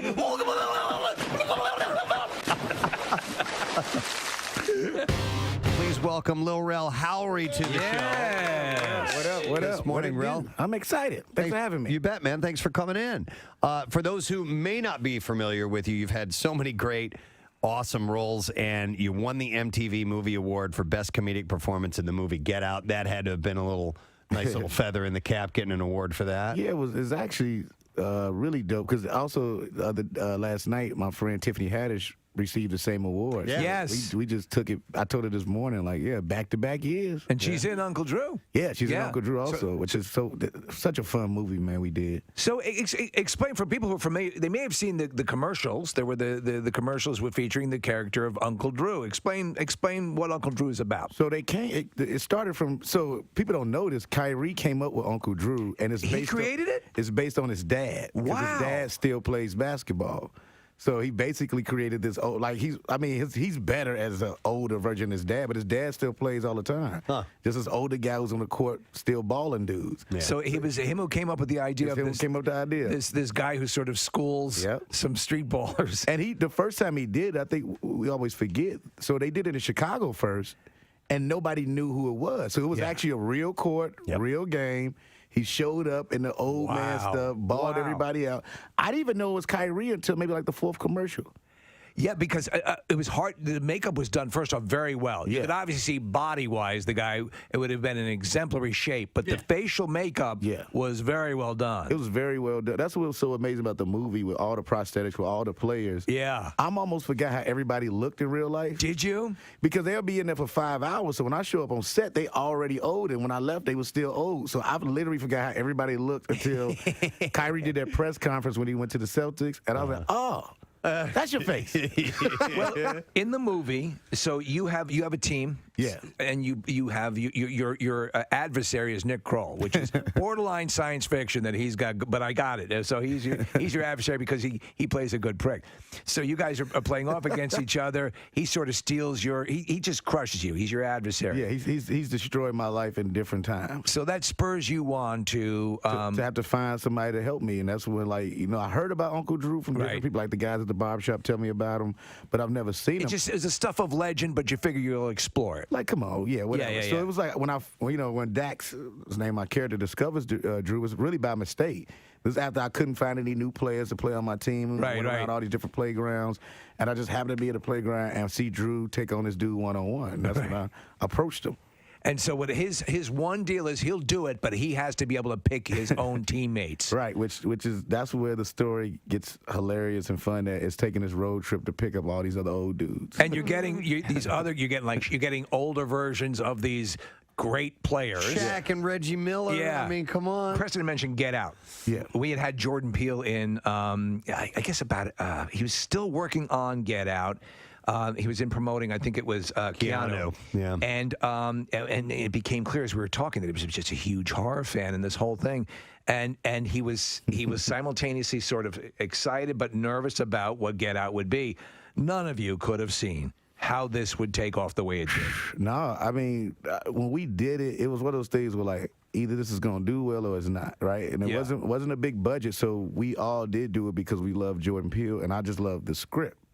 Once the trailer came out, and then we went to reshoot the ending, I'm like, oh, I think this is gonna do good. What was your first indication? Was it it was the trailer. The trailer. It was the trailer. Yeah, the way when my family started calling me like, we can't wait to see this. I'm like, oh, this is a thing. Yeah. Why did you reshoot the ending? Well, I wanted to ask about that too, because I watched both endings, and we don't want to betray what happens at the end of the movie. Wait, I didn't know there's two. It's on the disc. On the disc. You can get it on. You can see the original. They actually got it on YouTube too. I mean, the original ending. Which one did you like better? Before you go into the story about that. I appreciate the original because it was real. Yep. But then also I knew as a fan of movies, we just needed a hero, man. Yeah, it needed to have a more satisfying ending. Yeah. I know what you mean. People would have left the theater with different energy if we would have kept. Because when I saw the first cut, it was with the original ending, and I couldn't sleep. Yeah.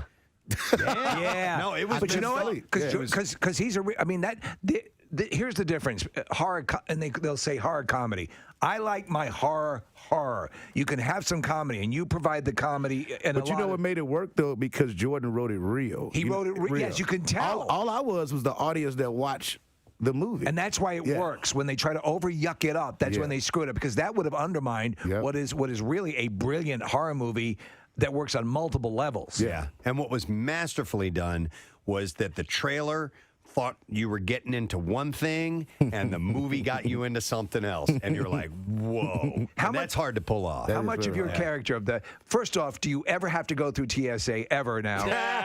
So I'll tell you something funny about that. They show love when I showed them. Oh man, we appreciate you, but you still got to take your shoes off. So I still get no real love. I still got to do everything. They still do it. Like they take their job more seriously now, which is crazy. Like, well, you give them a sense of pride.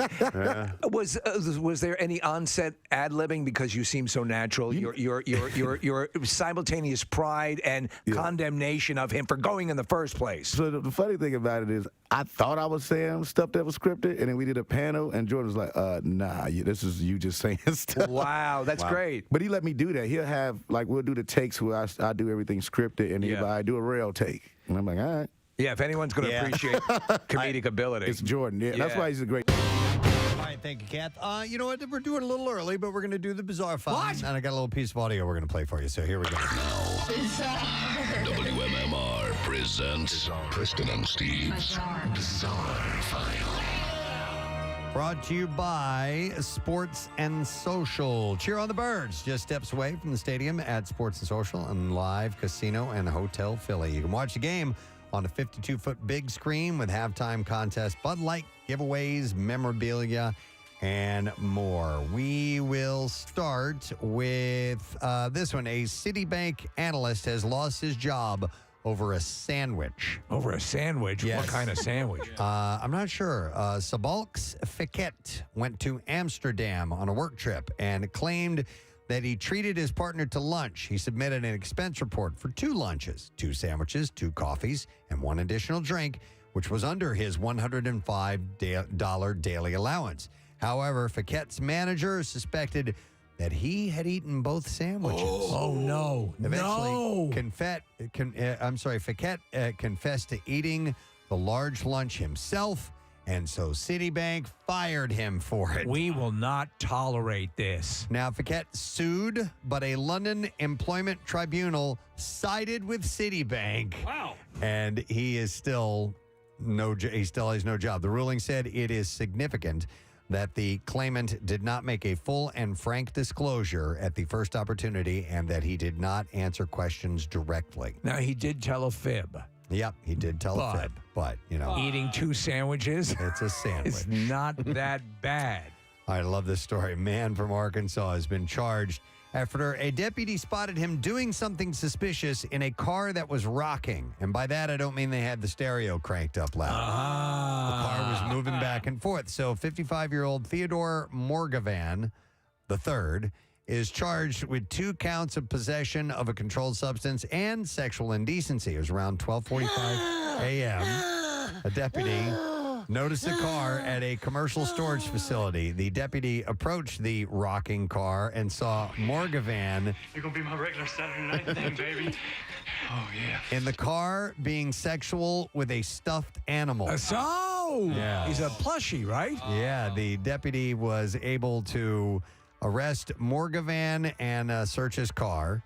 The deputy found a purse that had drug paraphernalia in it. After going to jail, investigators Put your pants back on! continued to search the purse and found 3 grams of meth. Morgavan entered a not guilty plea in the charge. But I mean, you can't do that at home. You should be able to. You would think so. Yeah, But and then there are entire states that they'll try to get tourism based on that. maybe he enjoys doing it out in the public. I do not know. I have no idea. All right, I don't know what the story is with this psycho. A St. Louis County police officer who is the son of a former top St. Louis County official is facing 11 felony charges after police say he fired shots Sunday at a Halloween event for elementary school students.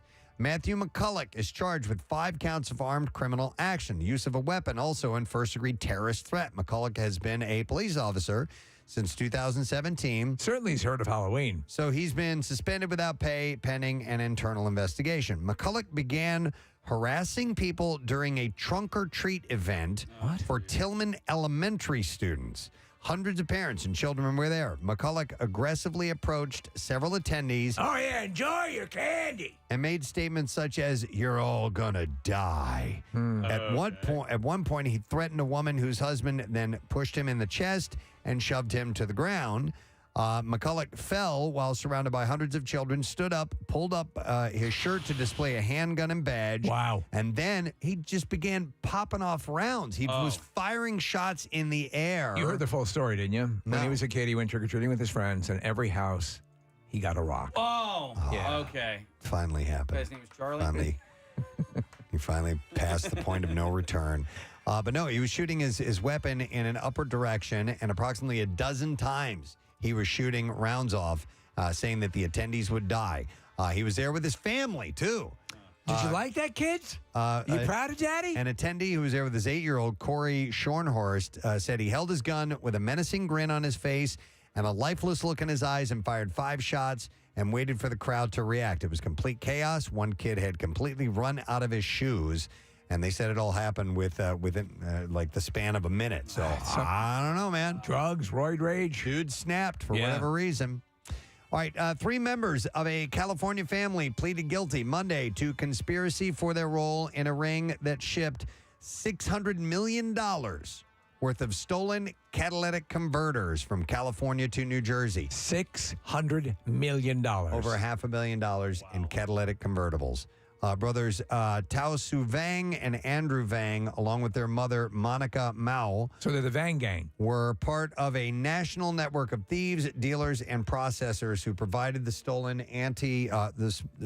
auto anti-smog devices to a metal refinery for more than $600 million. I think crazy money values attached to this stuff. I think we touched on this particular story, according to a statement from the U.S. Attorney's Office. So they've pleaded guilty in that whole thing. That's wild, man. That much money. So what did we determine they're being used for? Is it palladium that they can I think get? so. Yeah, that's it, right? Argentium? No, it's not argentium. Vibranium? It's the rarest. Yeah. Adamantium? I want to say it's palladium that they Imodium? They get out of this. It's Imodium. That's what it is. It's funny because when you smell farts in the car and nobody farted, it's the catalytic converter. Okay. It's the sulfur. Yeah. Platinum, palladium, and rhodium. Rhodium. Argentium. And Imodium are all in a catalytic converter. Listen, we have a couple of minutes real quick here before we have to take a break because we're going to get to Crumb Bum Cash in a moment. I want to break and come back with that. But Nick, tell us about the gentleman who did this. There's a guy named Gary DeNoia, and his Instagram account. What's his name again? Gary DeNoia. Gary. Oh, Gary. Oh, I didn't know that. Gary DeNoia, and his Instagram account is Para DeNoia, and I've been a fan of his stuff for a while. He basically takes these a lot of '90s movies, and he'll just dub a Philly accent, and it is an over-the-top, ridiculous Philly accent. And so I reached out to him over Instagram a few weeks ago and told him because he did a Fugitive one. The Fugitive is maybe my favorite movie of all time. If it's not The Fugitive, my favorite movie of all time is Shawshank Redemption. Both came out around the same time in the mid '90s, early '90s. So I said, listen, if you ever do a Shawshank one, I think there would be a perfect scene to include a Preston and Steve / MMR thing. Now, Gary is a listener of the show. He's a big MMR fan, and he did one with Dumb and Dumber maybe a year ago, and he referenced MMR in that, and it was just a funny sort of throwaway line. He's like, maybe these guys are listening to MMR. So Gary and I went back and forth a little bit over Instagram, and these edits take a really long time. Yeah. There's a lot to boil down, and Shawshank is, over 2 hours. And so, but he did it. He put it all together.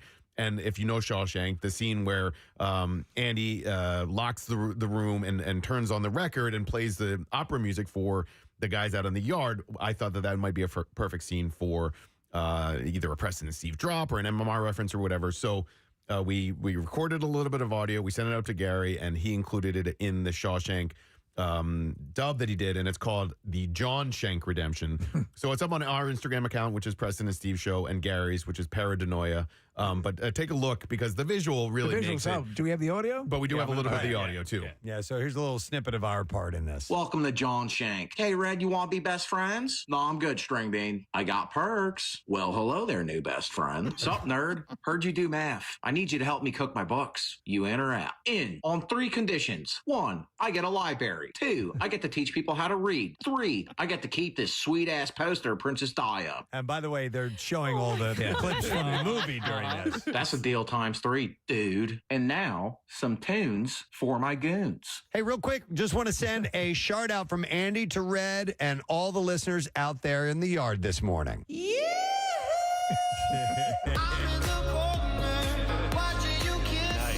Red, I gotta get the out of here, dude. You know where I'm gonna go? Where? Wildwood, where the sand is dirty and the broads are dirtier. And I want you to meet me there, dude, because it all comes down to one thing. You either get gritty living or you get gritty dying. And gritty he got. There you go. Isn't that awesome? It's great. Man, he does such a good one. So I love scrolling through his videos. There are a million of them. And once again, the Instagram account is Para DeNoia. But Gary, thank you so much for doing that for us. Love it, Gary. Thank you. And if you haven't seen it yet, go to our Instagram account as well. All right, we need to take a break because I want to stay on time and get you $1,000 MMR's Crumb Bum Cash. Final few days when we return. But actually, we need to get a secret text word winner as well. Kathy, give me a number caller. 7. All right, we'll take 7th caller at 215-263-WMMR for the secret text word. Back in a moment. You talking about being on the set and improvising lines, and we have Adam McKay as a friend of the show, and he says he'll laugh when someone's riffing on set and doing the deal, and that actually encourages the actors. You as a performer, when you're doing something, do you like to hear response, or does it throw you off? Because technically you're not supposed to be hearing someone laughing, but how does it work? Well, that's the thing. It depends on what it is. Like, so for instance, like, it's not I'm trying to plug this, but I got a show on Fox this year called Real, a sitcom. Yes. I like a live studio audience because I like to hear it right away. It's easy to write to that. I give you a perfect example of not that environment is doing Get Out. I kept trying to make Daniel, who played, I just wanted to make him laugh. Like, he had to be sad. So I'm like saying all this crazy. That's why when you see those outtakes of me doing it, it's me trying to make him laugh, trying to break him. So, like, awesome. There you a cut, and we had to give him 2 minutes to just laugh. Yeah. Because he's so good. He was just, I'm like, I got to break this dude. But he was such a really good actor, man. Guys, let's give it up for Lil Rel Howery. Thank you for having me. So I'm 4 episodes into Game of Thrones. Excellent. Oh. Yes. Is she naked yet in any of those episodes? Emilia Clarke? Yes. I forget how that proceeds early on in the series. Well, she goes into a scalding hot bath, full frontal nudity. Yeah. I do like it. And Khal Drogo plows that at one point. Well, yes, he does plow that. So, Yeah, well, he so is you're a saying farmer. the nakedness though drops dramatically after like third or fourth season? Yeah, it's still there, but yeah, it's still. She comes back with a vengeance. Yep. She's got just a wonderful beard. Reach, you're not far off, man. Nice beaver. She's not like one of these workout feeds where things kind of look splayed all the time. Wow. Just natural. All right, so Speaking of beaver, I got to show you guys something. later. Where did you come from? I know. I got. It's a picture. Okay. Well, yes. Later. Okay. That's just the reminder. Thank you, You're welcome. everyone. Jot that down. Okay. Jot that I'm down. writing it right down right now. Kathy not my has beaver. pic to show us. The beaver pick. I wasn't this excited when Adrian's men came on the show. Before we do the bizarre file, I should play that piece of audio. Okay. It's real short. It's very, very quick. It's not an audio illusion or anything like that. But do you know? We don't know where this is. Graduation ceremony. It looks like a college graduation. It was ceremony. college graduation, and you know, as you walk up, this is your moment. This is your family is there. It's your time to shine. You get your name said with the thousands of people in attendance. You walk across the stage. You grab your diploma that you've worked so hard for and paid a lot for. Paid a lot for. This is the culmination. And as you're walking, they announce your name. Julie Jerkoff. Forgive me, Kirkhoff. What? Are you serious? Yes. This is legit. Julie Too legit to Jerkoff. quit. Wait, one more time. One more time. Quiet, everyone, please. It's her moment. Yeah. Julie Jerkoff. Forgive me, Kirkhoff. Oh my God. Forgive me. Julie Jerkoff, forgive me. Julie Handjob, forgive me. Julie Handy, forgive me. Julie Blumpkin, forgive me. Julie Dirty Sanchez. Oh my God. Julie Jerkoff. Forgive me, Kirkhoff. Oh. Wow. You know what, though? That's better than just having your name read that most people are missing anyway. You know she was called Jerk Off all throughout all her life. It had to have been a nickname at some point, or her friends. Julie Jerkoff. Yeah. Or Julie Jerkoff. Forgive me, Kirkhoff. If you think about it. Julie Oh my God, I can't believe I said that. Or that professor won a nice bet. Yeah. Said she would do it. And Julie Salad Tosser. Oh, it's not even close. If you think about it, in high school, she probably had jerk off as a, I wouldn't even say a nickname. You know, they made fun of her. Maybe even her friends would call her that because it's such an obvious. But and then she gets to college where everybody matures a little bit, and she loses the jerk off for a couple of years. It's and clear. then boom. Kirkhoff is I mean, you can come into that Kirkhoff. Dude, she's getting her master's degree. It's a Master of Science degree as she goes up and hears Julie Jerkoff. Forgive me, Kirkhoff. Well, and she doesn't. If this is the actual video that we're watching, she doesn't even flinch. The girl, Julie. You know what? When they're doing it, you couldn't even hear. You're so excited, and you're just your focus is walk forward, shake hand, take diploma, walk off. You know, jerk off. Jerk off. Julie Jerkoff. Forgive me, Kirkhoff. Well, you did very well, Miss Jerkoff. And she sounds so sweet. The I know, woman reading the I names. Please come up to the microphone, Julie Jerkoff, and tell everyone how you achieved your success. Forgive me. It's the jerk-off way, I think, that we can all emulate. Oh my God! But and you know, there's countless names like that are being butchered in similar ceremonies going on. In fact, this very weekend, I'm sure. Absolutely. There'll be mangled names. Yep, loads of them. You realize, anytime we have a caller named Julie, we will have to play. Julie Jerkoff.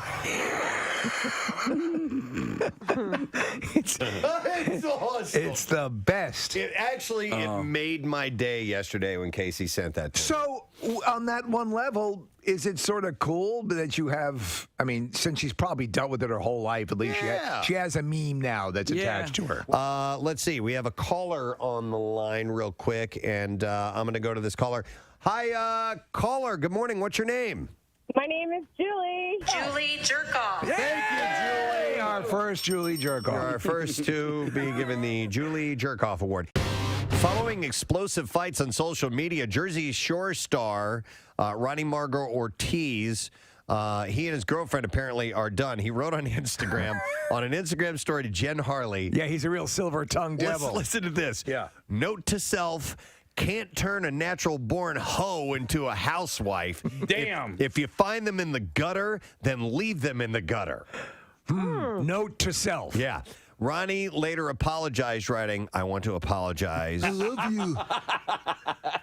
Earlier to my fans and especially to Tater Tot Kitty. Really? Tater Tot Kitty? That's somebody's handle. Like, I don't know if that's her handle or whatever, but I want to apologize to Tater Tot Kitty. Dear Tater Tot Kitty, I'm so sorry for those terrible things I wrote. I writ. He said, I acted out of my gut and not rationally. I was not rational.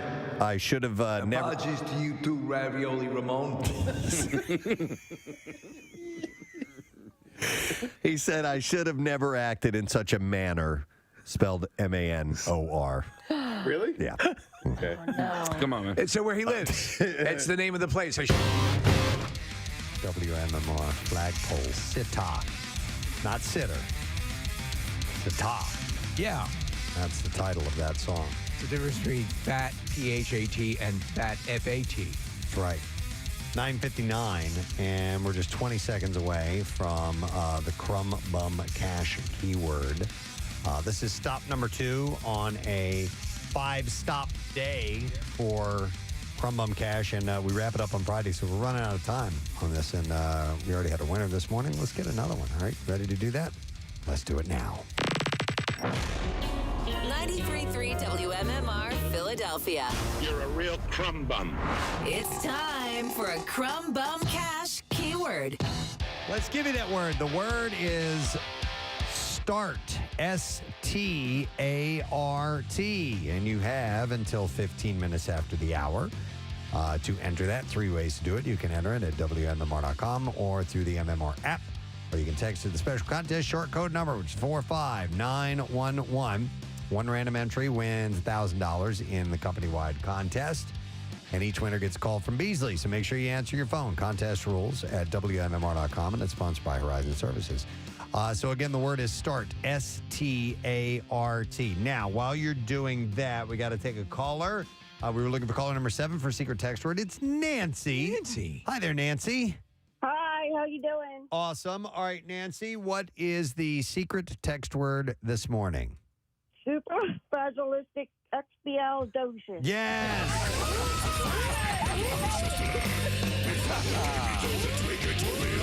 Hang on, Nancy. Is this supercalifragilisticexpialidocious? The original.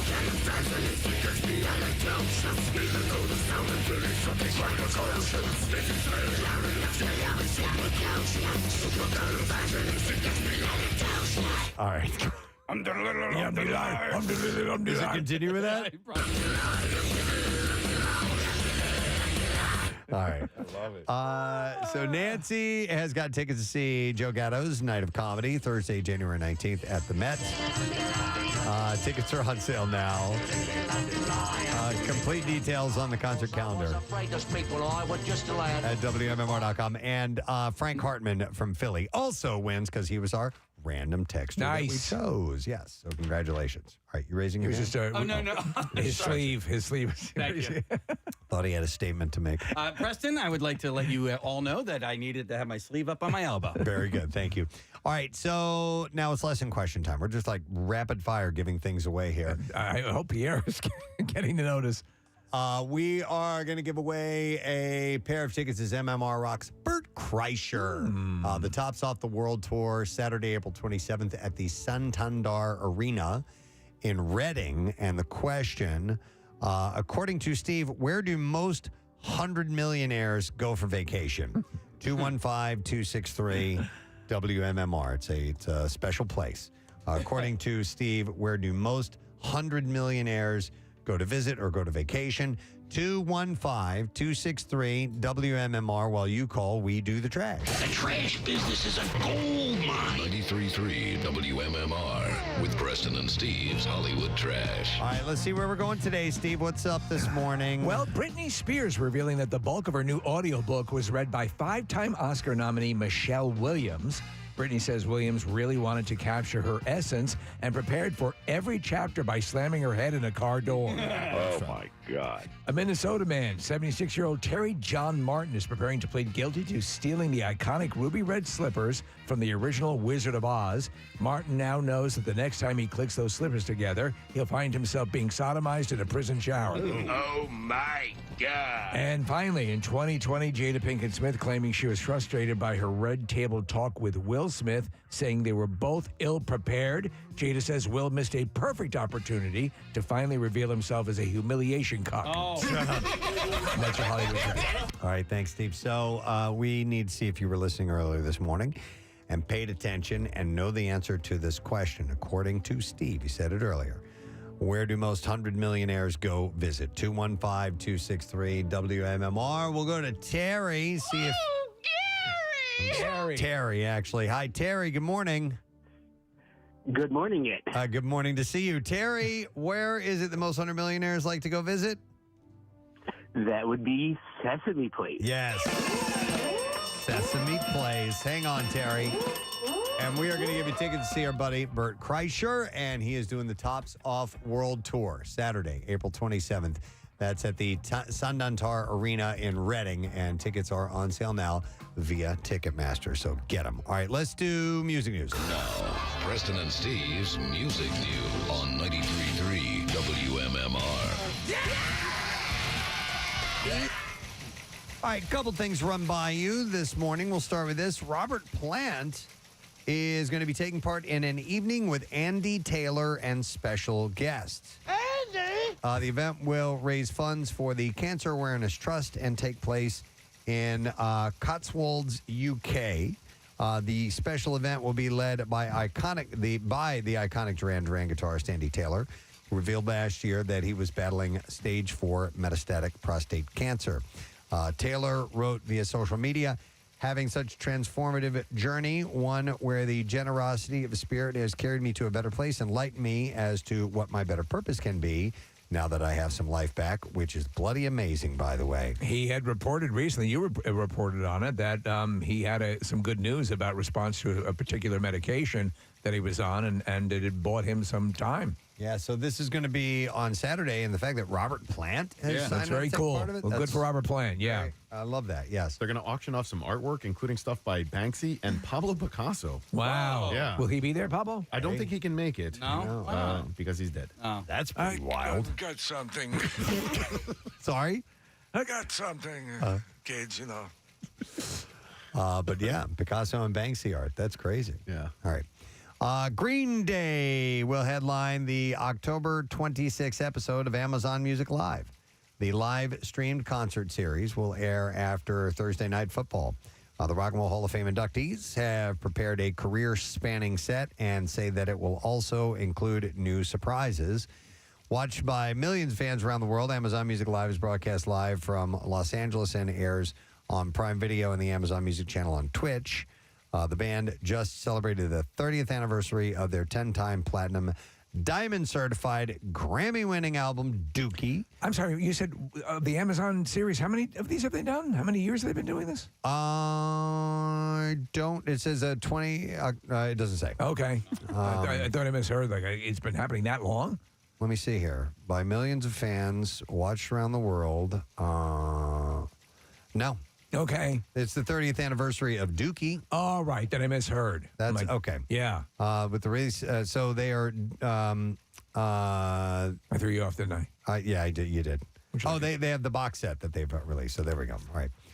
David Coverdale says that he has projects planned for the next 3 to 5 years, and one of them is a White Snake farewell album on an episode of Totally 80s podcast, which is like Totally Presbo. Yeah, Totally Presbo is my favorite new segment. He said he wants to... Totally Presbo. He wants... Totally Presbo. He wants... He wants former members to be on the record, and he plans to start working on it as soon as he's finished with the Purple album, which celebrates Deep Purple, by the way. So he's trying to get the band back together. Sure. If you will. Well, he's got a fan base. Yeah, he I know does. that guy. All right. And what was his relationship with Deep Purple? He was in Deep Purple. Okay. Yeah, he was a singer. Yeah. For Deep Purple. All right, I'm going to wrap that up there because we have a guest who's on the line. Yes. Oh my God, really? It's baseball season. That's all we have. And this guy was working at the game last night, but he made a hell of a tackle at the end of the game last night. If you were at the game or have seen the footage of the fan running out on the field, he gets tackled.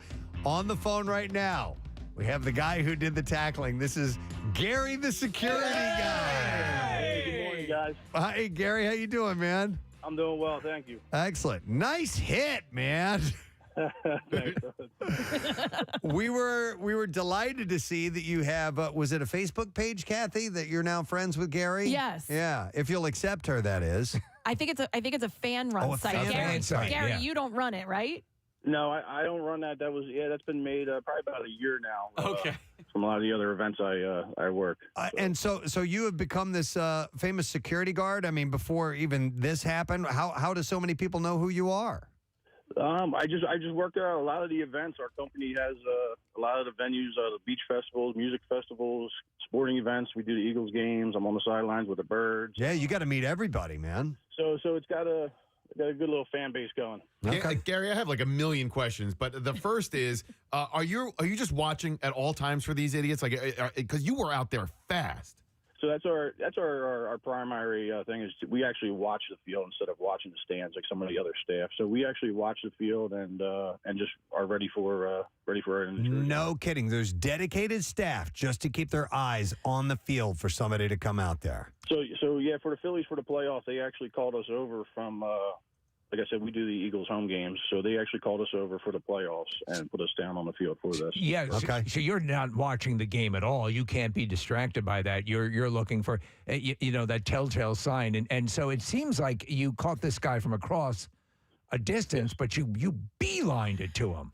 So yeah. So when I was out there standing on the out on the foul line at the end of the game, there, I was just at my field of view there across the field, and I watched him come over the rail there from, I think it was like section 138, and he took off, and then, I just reacted. All right. Stuck the landing, too. All right, what you did. Why hit him so hard? It's just my momentum was taking me that way. And you have to understand, we're watching this as we're talking to you, and we're cracking up. Go ahead. I'm sorry. So my big thing and like our purpose there on the field is to maintain the safety of the players. Sure. The Phillies bring us in to protect their assets, their players.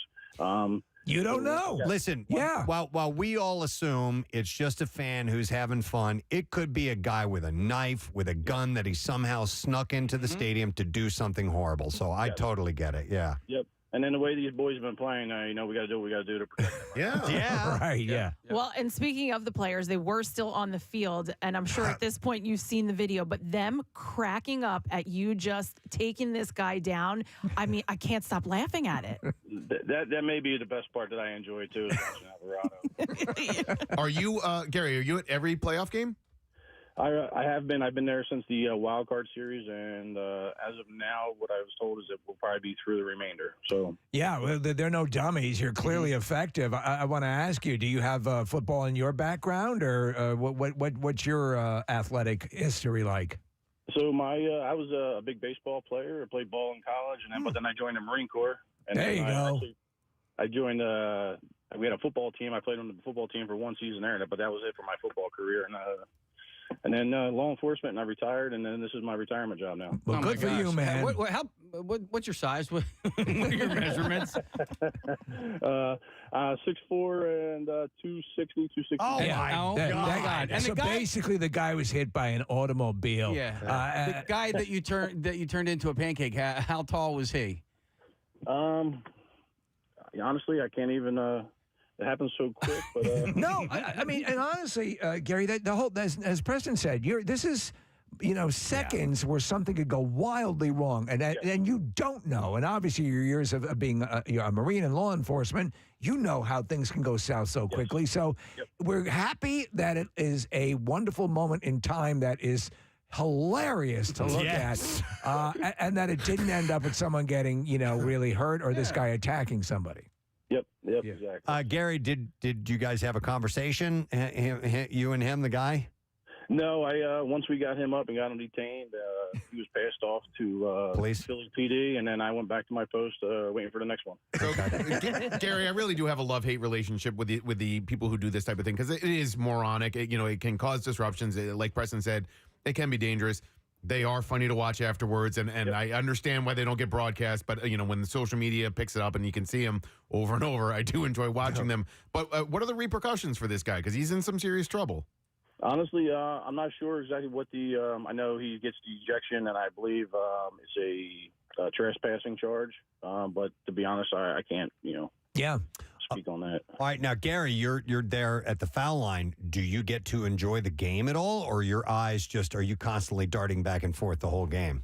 Yeah, I'm just scanning back and forth. We're actually, I was in like the camera well first base during the game, so I'm down there and I'm just scanning the field. So I get to watch. I don't want to say watch some of the game, but as I'm scanning, watching the seats in the stands, I am catching some of the. Though, that puts me in mind of the Roadhouse, and Dalton had this legend, and here you obviously come with a pedigree. You have certainly the chops for this. Is there sort of will you now become known as the Dalton of security? Because if that's what it comes to be, hey, you'll take it, yeah. We'll go with it, yeah. I'll tell you what, though, the point about, and we've always said, a professional athlete, whether it be a football player, and in a way, I think more for baseball players somehow. If you've been out there, and obviously you have, and you look up in the stands, there's just so much going on. To have a trained eye to look for something that's going to happen, that obviously takes time to. I don't know how for example, when a pop fly out to the field is caught, how they don't lose it with all the lights and the players and all the movement. But for you, it could literally be a life and death situation if you miss something. Right, and that's what we kind of we actually train this. Our group of guys, we actually have days that we train to do this and react, and when we're watching the crowd, you kind of pick up on certain things from some of the fans that you can tell the ones that don't belong in that section after a while. Right, yeah. New to that section have moved down, from upper rows, cut down close, and the intoxicated guys you got to keep an eye on. And, Gary, did your fellow security co-workers give you a score on how you did? I'm getting a little bit of both. They're the busting my chops and then also the high five. So yeah, of course. It's all good though. What are they busting your chops about? You took them down. She asked, why are they busting your chops? But I assume that's just good-natured ribbing, correct? Yeah. Yes, it's the good nature part of it, and it's well accepted, and love working with them guys. Well, there you go. And so what you can do is give them roles on the series when Gary, the security guy, debuts on CBS next year. Well, and the best part is these people do this because they want attention and they want, the news to capture them or whatever, people like us to talk about it. We're not talking about him. We're talking about Gary. Sure. Well, also, Gary was the second star of the game. I mean, Schwarber got one. Well, let me pose this. You're a guy who's considering, you saw what happened last night. You saw the way this guy was taken out. Does that look appealing to you? Yeah. So, it's good to let this float around a bit. I assume it's a good warning to those who are considering a similar action. You launched him 5 yards, man. You hit that dude so hard. This is Philly sports that we're talking about. Yeah. Hey, Gary, like a football game, there are multiple angles, by the way. Yeah. That's the best. We love it. All right. Well, nice job, man. You did your job right. You did it well, and people are paying attention. So thanks for checking in. Yeah, I appreciate it, guys. Go Phils. Yes. All right, Gary, the security guy. The Dalton, if you will. Dalton of security. Oh, my God. How funny. I mean, he just wiped him out. 6'4", 265. Is that what he said? So the only difference is that Dalton was always told, I thought you'd be bigger. Yeah. And his would be, Jesus Christ, you're huge. Yeah. Be nice. What do they call my mother, a whore? Is she? Oh, my God. That is so funny. Oh, I'm glad we got him on. Yeah. That was really cool. Excellent. Thank you to whoever reached out to him. Maybe he could do security. He could do security at the Emma Barbecue and kind of instead of camp out instead of that sleeping guy behind the desk. The guy that slept but the whole time. that's how he lulls them in. Oh, yeah? That's how he, and then like a cobra. Casey took a picture. I think it was Casey. No, it was me. It was you? Yeah. He was so nice. He was a really nice, Nice guy, Nice but I guy. mean just out cold, asleep. It's like, here's, I feel safe and sound. So- But he was sitting in an area where you might have to brush by him if you might wake him up. At 5 in the morning in the cold Good outside. morning. Oh, wait, you're not up yet. We should see if maybe at Camp Out for Hunger we get Gary here to come out and reenact that live. Yeah, we could do that. At Camp Out for Hunger, and we could use Marissa. could be our tax. Yeah. That's perfect. All right, we're going to take a break. We're going to come back in a moment, and we are going to wrap up our program when we return, so make sure you stay with us. Such a manner. That's what he says. As you pull up, Preston, it says, I never should have acted in a manner. And then he writes, my deepest apologizes. Wait, seriously? My deepest apologizes.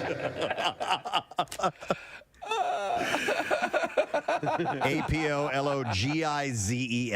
All right. My deepest apologizes. My deepest apologizes to Tata Kitty. The pair welcomed a baby girl named Ariana Sky together less than a month ago. It was wild to be there in the delivery room. I mean, the baby fell out of her butthole.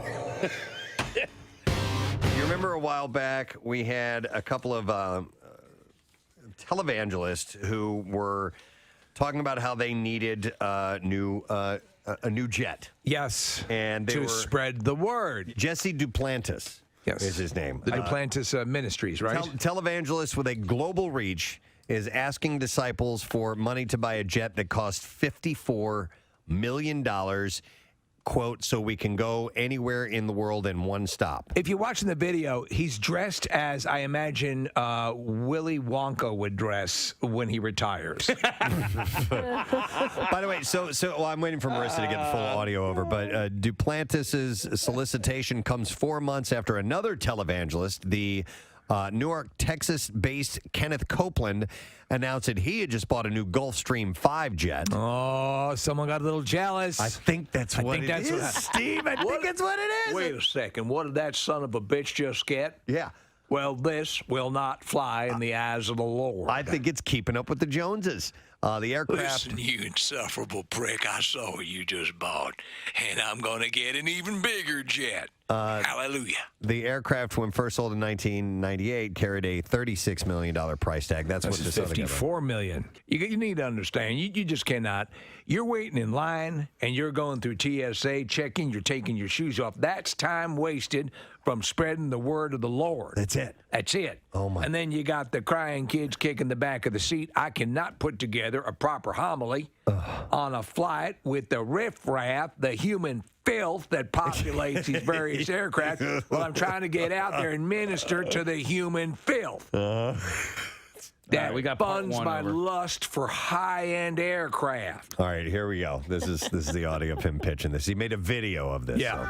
Hello, ladies and gentlemen. I'm Jesse Duplantis. Thank you for tuning into This Week with Jesse. We're going to be talking about aircraft. You know, I've owned 3 different jets in my life, and used them and just burning them up for the Lord Jesus Christ. Now, Listen to how many times he incorporates the Lord and Jesus Christ into this. now, some people believe that preachers shouldn't have jets. I really believe that preachers ought to have and go on every available voice, every available outlet to get this gospel preached to the world. Now, I talk about this in a lot of my messages, and I want you to see this if we can, Caleb. Get it back. This is the very first plane that I purchased for the Lord back in December. The Lord asked me, he said, I need you to purchase the modest aircraft one engine ought to do it with a decent range, something that's comfortable with a couple of seats and a bed. That's what I need you to purchase. And Lord, should we not use this money to feed the poor? He says, we'll get to that. That I purchased for the Lord back in December 1994. And I said where I began. And then the second one I purchased was in January 2004, where I used to be. The one I'm flying right now, and it's been with me 12 years.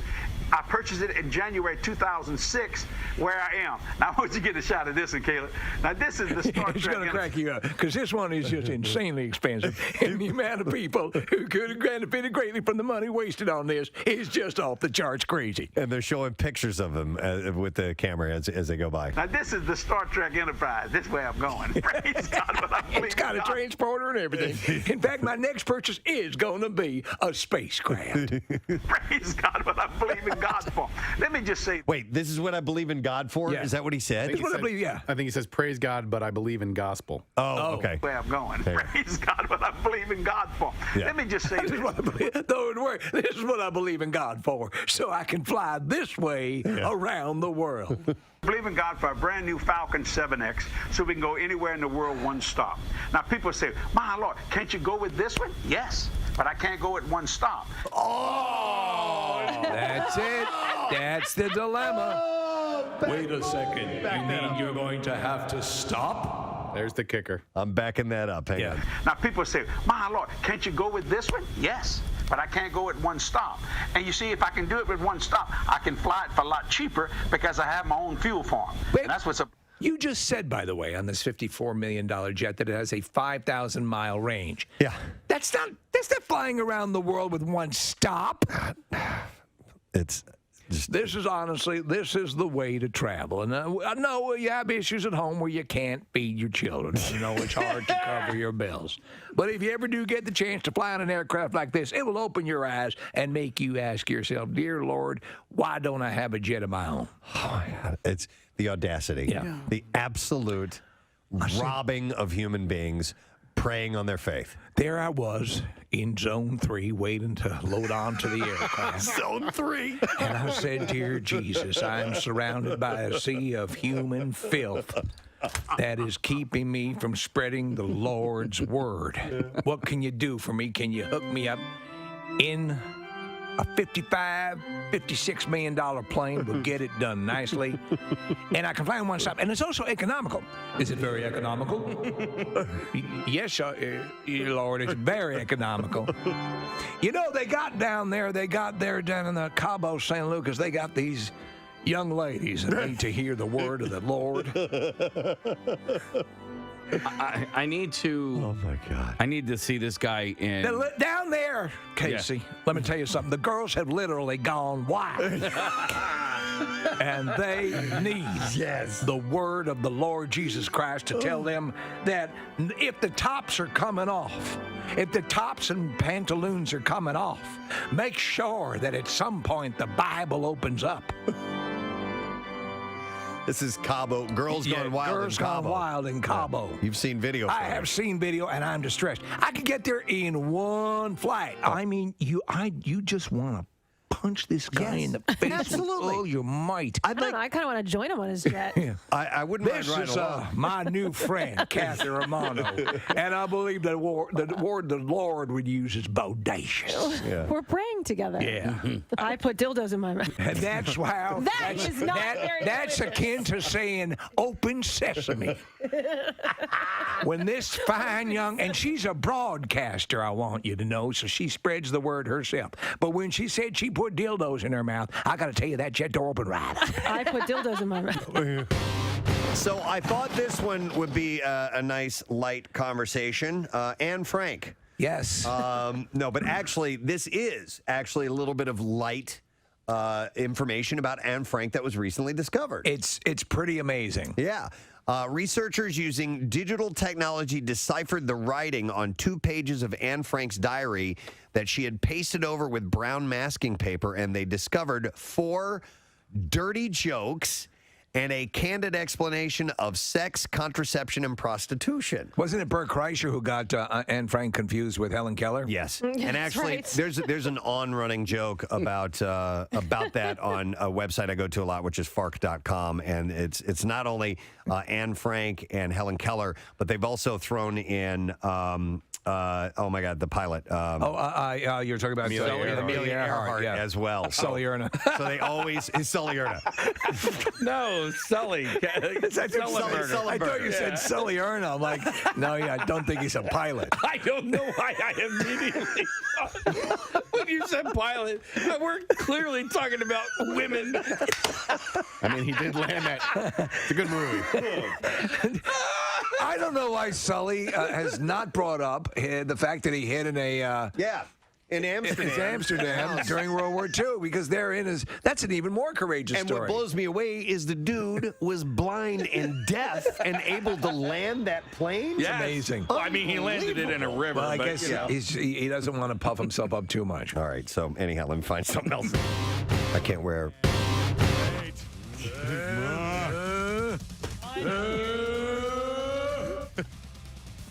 If he were a cow. Weston were a cow. We should have a like a barn door countdown clock for Bill for the next 2 months. Yeah, he's yeah. But Bill is cool because Bill is now like in a sitcom. He'd be his not his evil, but his like slacker twin. Slacker twin. Yeah, for those who don't know, Bill is retiring at the end of December. It's like Bill from the coast. Yeah, That's- yeah. Collar popped up and shades on. Chill, bro. Yeah, man. We're gonna have to have like an all Bill send off, an all Bill day. We're gonna have to do right by him because we'll do right by him. he deserves it, man. We have some ideas. But not We can before order pizza for that day. Or soup. And a horse. Soup and a horse. It's in due time. In the meantime, you guys will get reprimanded in the meeting here in a little while. It's late. No, it'll be Kathy. 'cause she'll- But now he reprimands me and then he laughs. Yeah, it doesn't matter. He doesn't care. All right, I would like to thank our friends from the Philadelphia Film Office, Andrew Greenblatt and Michael Lerman, or Philadelphia Film Society, I should say. And the event, the Philadelphia Film Festival, starts tomorrow. And there's so many great things. It's all cinephile stuff, and there's some special events that are taking place. Like Low Cut Connie is going to be playing one of the shows. It's very cool. John Legend is going to be part of it as well. The truth of the matter is, if you've never participated at any level, there are multiple levels to participate in a film festival. At this is a really exemplary one, and you should really check into it if you're a movie nut. And it's right here, and you can go to filmadelphia.org to get the information. And thank you to Gary the security guard.